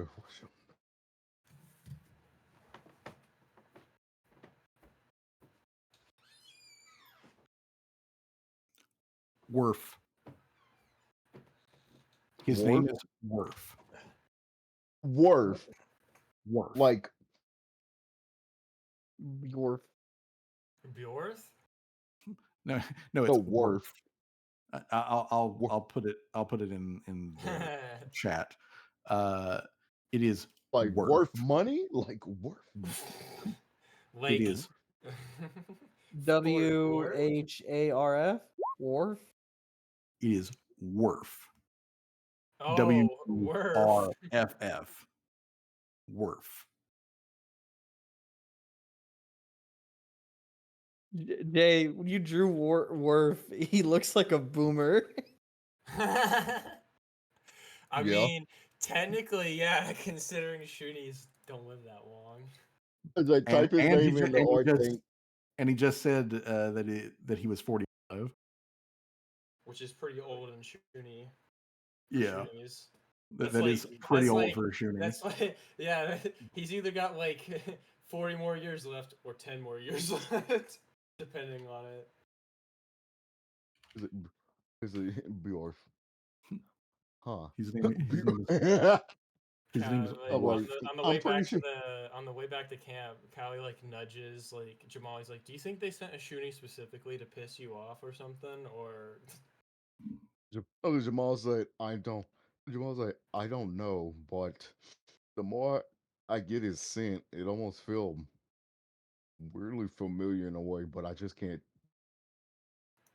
think of it right now. I can't think of Callie would respond back with, "I mean, that would make sense, right? He's from Boston. Don't Shuni's live in Boston or something? Are you guys like, isn't there like a huge population of Shuni in Boston or whatever?" There it." And is. Jamal says, "Yeah, it, Oh it, man, it sure. definitely is." Yeah, Callie would respond, then maybe that's where the familiar scent comes from. Maybe you're just smelling home and then you're getting suspicions or something. Jam- and Jamal looked at Callie and said, "Yeah, yeah," and slowly mumbles under his breath, "Home." Home on train. I'm like, and Jamal just instantly just start thinking, somewhat thinking about his wife and daughter. Thinking about his wife. Tails, he misses his wife. Okay. Well, Jamal is having wife. He's having flashbacks. He's having flashbacks of a completely different war. All right. So Losing the war and who's gonna clean the dishes. So the party eventually all reconvenes back at the camp. And when the rest of the party, like pulls up into camp, like you guys can see that Larry has already like taken root over in like the corner that she knows, and is like has gone into like mushroom zone out trance. And Magic sitar. yeah, it like June and Torque are sitting at like the main campfire area where uh you know dinner is in the process of cooking, and that Gloria is like standing a little away from them, like talking to Tim, and Tim is very clearly and animatedly like giving a like play by play of what happened since y'all left camp. So he's just filling And then Gloria the in. magic tentacle shot these like thinking beams at me, and then I like collapsed on the floor dead, and I had to have like I was Dr. gonna Tremors bring me back from the dead by throwing a potion on my ass. I climbed up on the rocks so I could shoot that tentacle that was shooting the mind beams, and then this guy came out of the fog and stabbed me in the ass. Several times even. Also, Several times. I almost died. Game Master. Uh-huh. I am going to I'm gonna DM you what Jamal is currently doing right now. All right. But yeah, so that's I'd be concerned about this. that's well, we'll find out when I get the DM. But yeah, so that's what's going on in camp. Otherwise, everyone can set all their stuff out, get their camp little personal, like enclosed lean-to thing reset back up so you can like rest. How does the greenhouse look? Is it finished? I had an idea. The greenhouse is finished. There are little baby seedlings already like popping up in there. Gloria does specifically mentions okay, so Jamal's not at camp. Oh. Yeah, Jamal's not at camp. So while y'all are all getting everything done and whatnot, Gloria, comes over and she tells Callie that they followed her instructions on setting up the the greenhouse, and then they planted like all of those like seeds that Callie had left behind to start going. And while y'all were gone, she'd even gotten a visit from Kodlaka, and Kodlaka, who's pretty good with plants, told her that everything looked good, and the plants were happy. Gloria assumes that's a good thing. But yeah, she says that they followed your instructions, and everything is otherwise set up and going. And Kodlaka also gave her some instructions on how to cultivate her medicine. So she's got like one one little planter like off to the side that's specifically got like that's specifically got little sproutlings coming up in it for of a particular sort of plant that could be turned into like hemp rope or other stuff.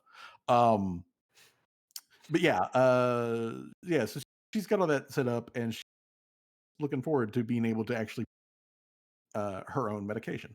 But yeah, other than all of that, once everybody has like sat down,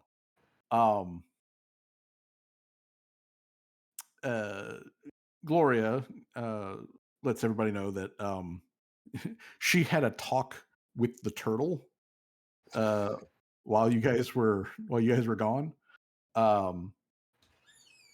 And give me a moment. I gotta pull up an old page of notes here. Let's see here.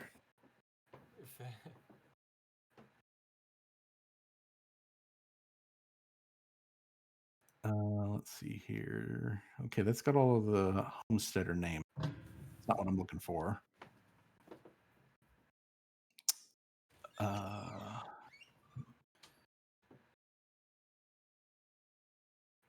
Okay, here it is. Okay, so the turtle, she says the turtle's name is Nipple. Nepple? Nipple. Nepple. Yes, Nipple. She says that the turtle's name is Nipple. She also says he's not really a turtle, but like he's like a turtle. Oh, it's not the weird hissing ones from that one episode of Gumball, is it? No. She says that she says Nipple isn't like a bad guy. He is kind of big and lumbering, and he may have at some point accidentally. So What happened to the turtle? Well, Nepal the turtle, who's not actually told Gloria that he may have stepped on a halfling at some point, but it was entirely by accident. Oops. Yeah, not it wasn't his intention to do that. Damn. So yeah, Nepal is like real sorry about that, and every time he tried to approach the halflings to like apologize, they all ran away screaming. So he never really got the opportunity to do it. But Nepal, so that you know, Nepal is a type of creature which is known as a grave shell, which looks like a giant snapping turtle, like absolutely huge snapping turtle, that has the same ability that Mr. Trimmers does, where he can mimic noises that he has heard perfectly. And normally the way that what grave shells, like at least the ones that are not good, tend to do is they make noises like wounded animals or wounded people to like draw people close to them, and then they'll like do the snapping turtle and just like fucking drown them. So that they can do that sort of stuff. Nepal, however, doesn't want to doesn't want to kill people. There's good fish to eat in the lake, so he's fine. He just eats fucking fish. He doesn't want to hurt any of the humans because he did pull that bullshit on one of the orcs at some point in the past, and he has a whole lot of bullet holes and grooves in his shell because of it, and so he's just like, nah, not worth it. So I would you know, imagine Callie turns back to the coal. Is like, okay, well that marks the one creature that could have probably. So yeah, not very many predators now. In fact, I don't think there are really any. yeah, Cod again, according Gloria, Cod Laka, when she visited, she mentioned that something called a periton had left the area, so which is apparently a good thing. Gloria doesn't know what the fuck that is, but apparently it's a good thing that it's gone. Even more good news. So, yeah, no big predators. So yeah, all of the magical or semi-magical predator stuff is taken care of. I mean, the eagles are definitely predators, and they're of a Cessna, so that's a thing. But they are actually good aligned. They don't eat humanoids if they can at all avoid it. And the grave shell has like I said, Nepple's got plenty of fish to eat, so he has no reason to pick on humanoids. But yeah, and this is all very good news to be received by the kobolds, who are scared shitless of Gloria, because she is just absolutely fucking enormous. One of the kobolds is barely ankle high. To fucking Callie's to Gloria. trying to calm him down. He's like, "Oh, don't worry. She just she a big teddy bear. All right. She she won't hurt you. She's one of she's one she's very nice." Gloria waves a hand that's physically bigger than them. Hi.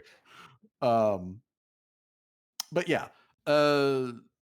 So Gloria just, lets all know that otherwise, nothing really bad.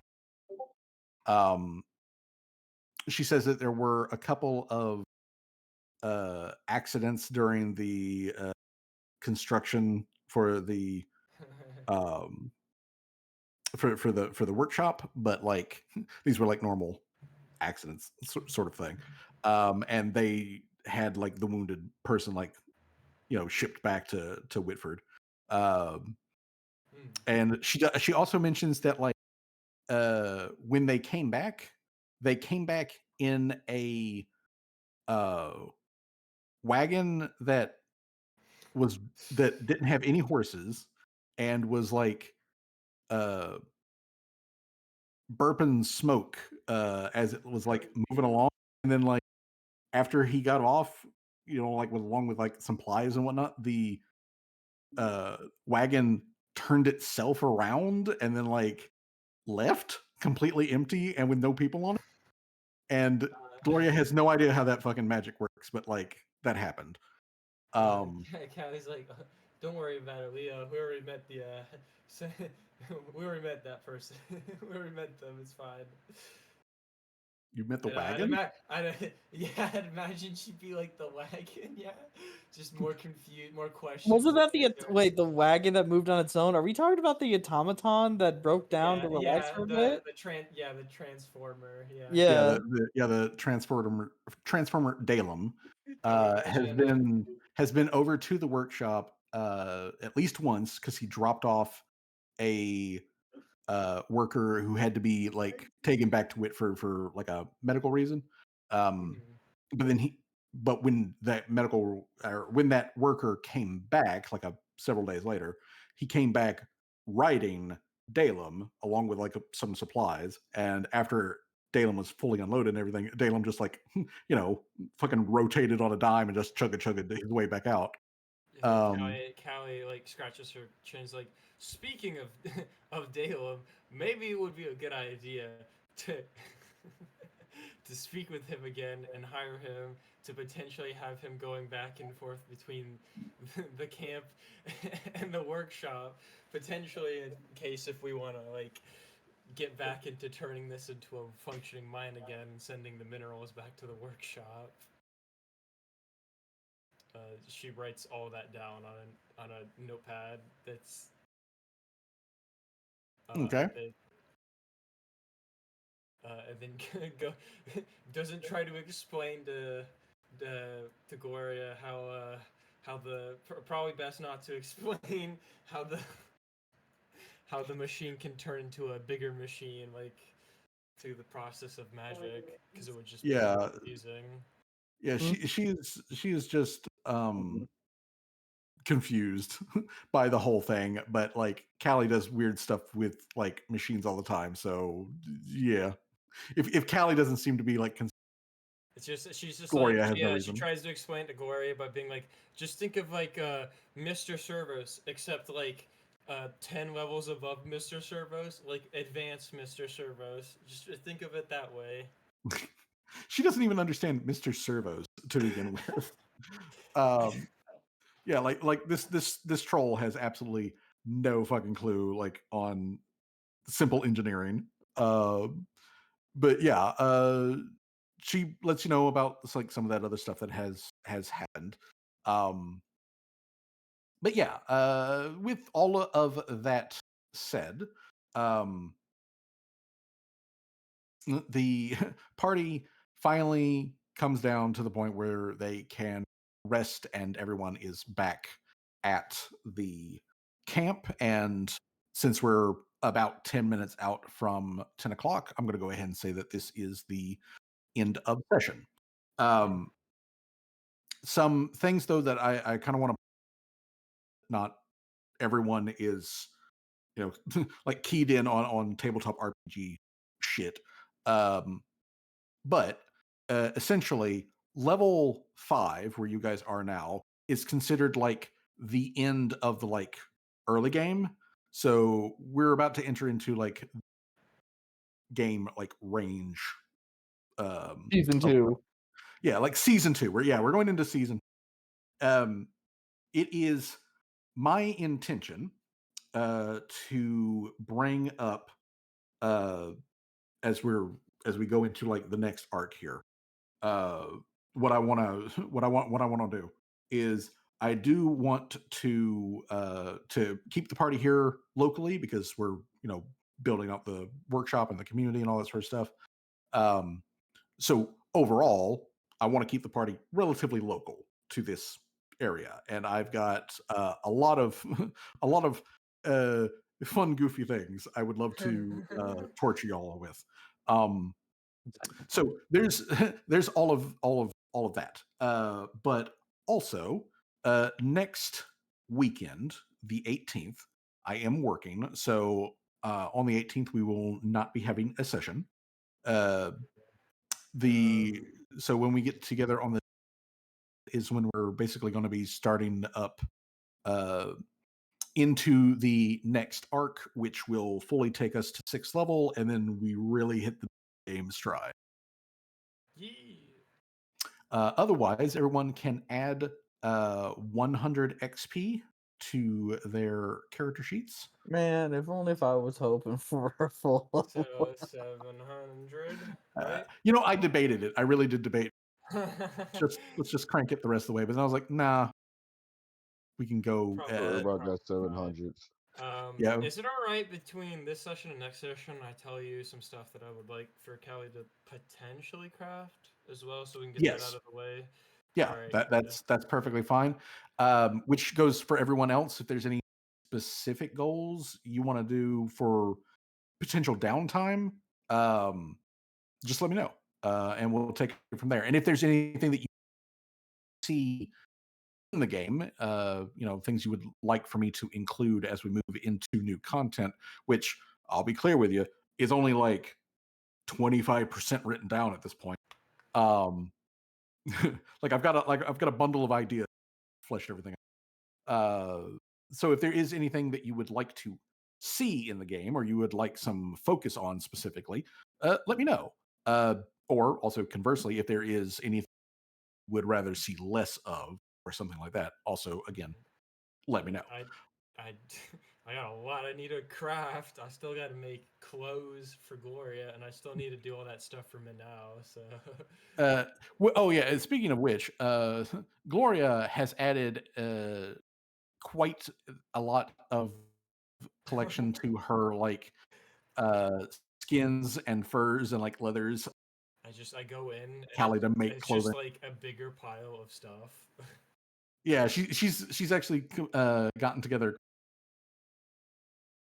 of a load of hides and whatnot, a lot of alligator skin. But yeah, she she also does mention the fact she's actually got so many alligator skins that Kodlaka has asked her to like lay off the alligators so that she doesn't like depopulate the area. They're kind of necessary for like balanced ecology and all that sort of stuff. So but yeah, everybody's got that, like I said, that last 100 XP, which I believe moves us up 700. The next session that we actually play, which will be on the 25th, will probably be more RP stuff, and it will be setting up the like next like the next like thing that the party has to like really deal with. I can go ahead and let you know that Worf has got a quest specifically that he's going to give to the party. But he needs time to observe you guys interacting with people. He like makes the offer. But I do already have a quest specifically in his hands for him to like pass around. But yeah, So I see. so like I say all the time, thank you guys for showing up and for putting up with me. I know that today was kind of an off day for a lot of people. I know tomorrow, holiday and everything, and it just seems to go that way. Plus, there's also some health BS. But either way, this was a fun session. I'm glad we got this done, and I'm really glad to be finishing up this part and then like moving into the mid game, because after you get past 5th level in Pathfinder, is where like the truly wacky shit starts coming in, and I've been waiting for. I have been waiting for this for a while. I'm really happy to move forward. So yeah. Either way, everybody have a pleasant evening. Jay, I will respond to your DM to let you know that. I just didn't have the ability to like double You're task. fine, Fuzzy. You're fine. You're fine, Fuzzy. And then he tells us that the thing he was trying to do is he's gonna go to Worf and sneak into his camp and slit his throat in the middle of the night or some shit. Well, No. if Jamal wants to Rambo that, well, Jamal can try to Rambo that hard. I'll give you what though, if Jamal doesn't like roll really fucking good, he's not going to get the drop on Worf. Worf, just so that you know, Worf is a 4. So he is not like behind you guys all that much, in so much as speaking, but like combat wise, he can definitely go toe to toe with the party for a short moment. But obviously, of course, there's 6 of you, and if you gang up on him, he's going to go down in like 3 rounds probably. Well, I mean, I wasn't planning on killing him. He can observe from a distance. I got but yeah, he's important things to worry about, like setting up everything around the workshop. Yeah, he's just gonna watch from a distance, sniff out the vibes, and once he feels like it, he will approach the party with a offer. But yeah, so he's a quest giver NPC probably for a little bit later. But yeah, anyways, all y'all have a pleasant evening. I have got to go like pop a lozenge or something because like my throat is now gableh. Alrighty. But yeah, we be I don't know if Citrus had just like put us on like auto for I streaming. Yeah, I think so. Well, you know what? So, I'll send him a Might want to message. check on that. Yeah, I might Yeah. want to go check on it so it doesn't end up streaming for like the next 7 or The 8 good news hours. is, yeah, no, June is still streaming. Oh Lord. Oh no. The Well, bad news. well, we are done with the Oh game. no. So if anyone was watching the stream and you're just listening to us like shit around while June's model just sits there on the screen not doing anything, game's over. Go home.